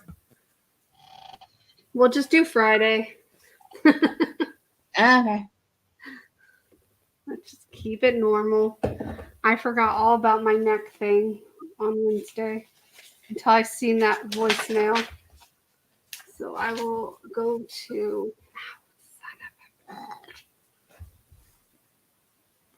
Let's get real. Go lay down, dude. We're still live. I'll wait for someone to come in and be like, you guys just do all your admin work and everything live as well? Hell yes, we do. We're transparent to the end. Mm-hmm. What is this? What's what? Videos that I didn't categorize yet. And we're going to put them in. I know what. I'll put them in. No, you can't do that. You're going to go in the still getting it done folder. And I can delete this one because I already edited that.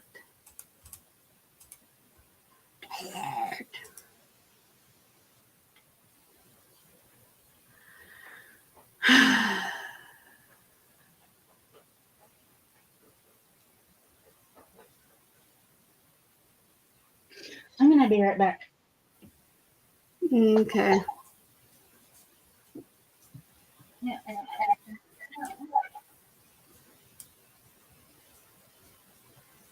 Let's go to the movies. Let's go to the movies.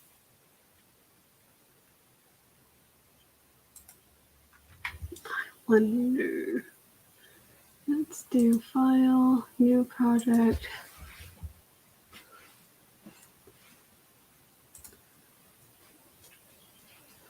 Cancel.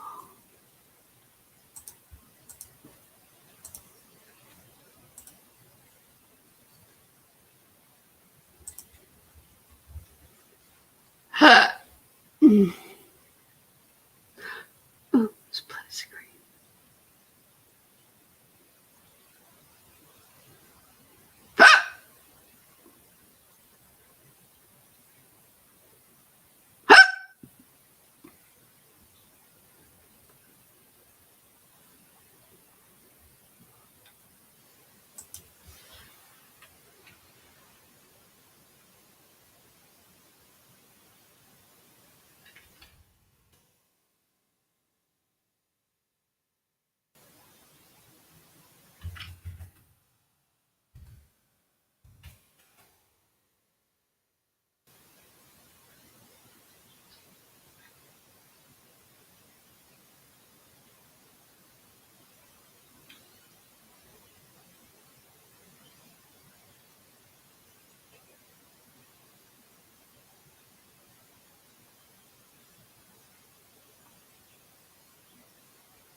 Had a bad day.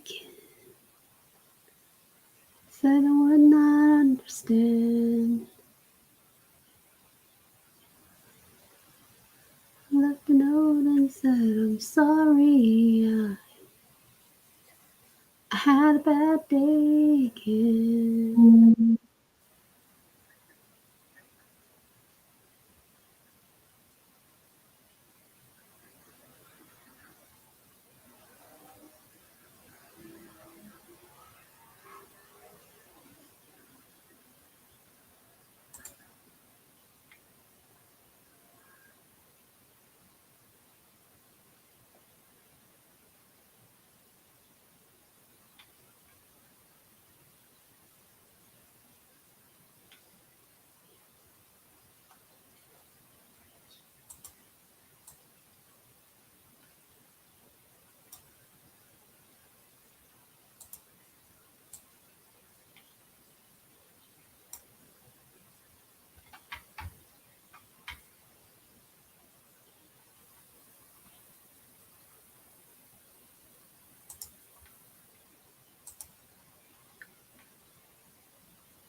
Just so I can.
To the jet, hey, hey, hey, hey.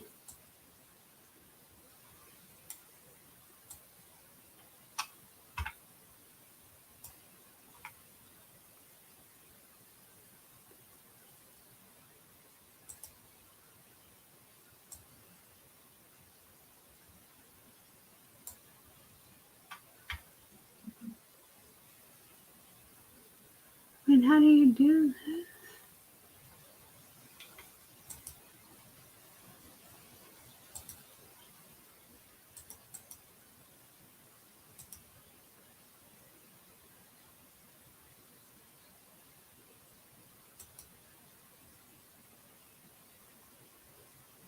Yeah, okay.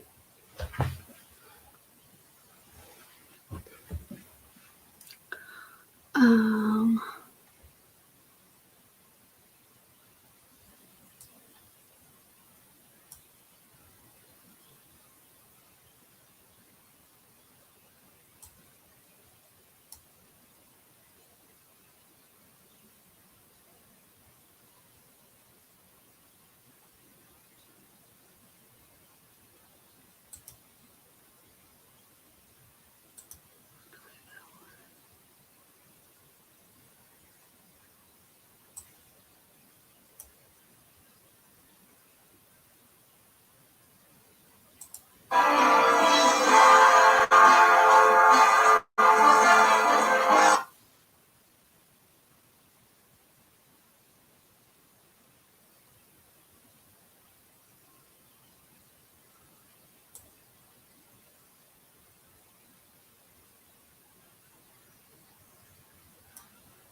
God damn it.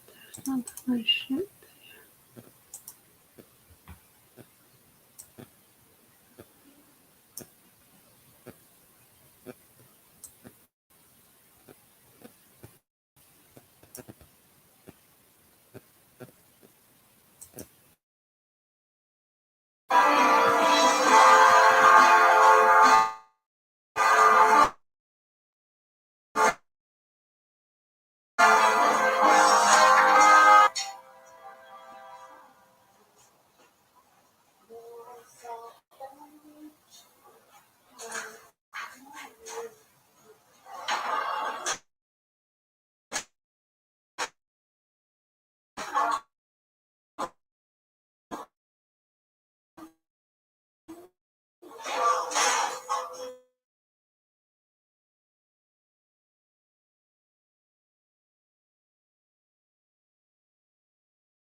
Alright, how do I...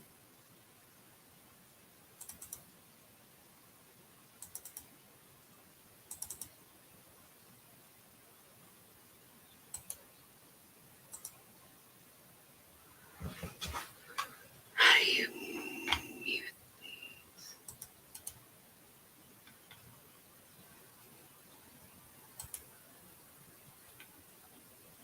Here we go, audio.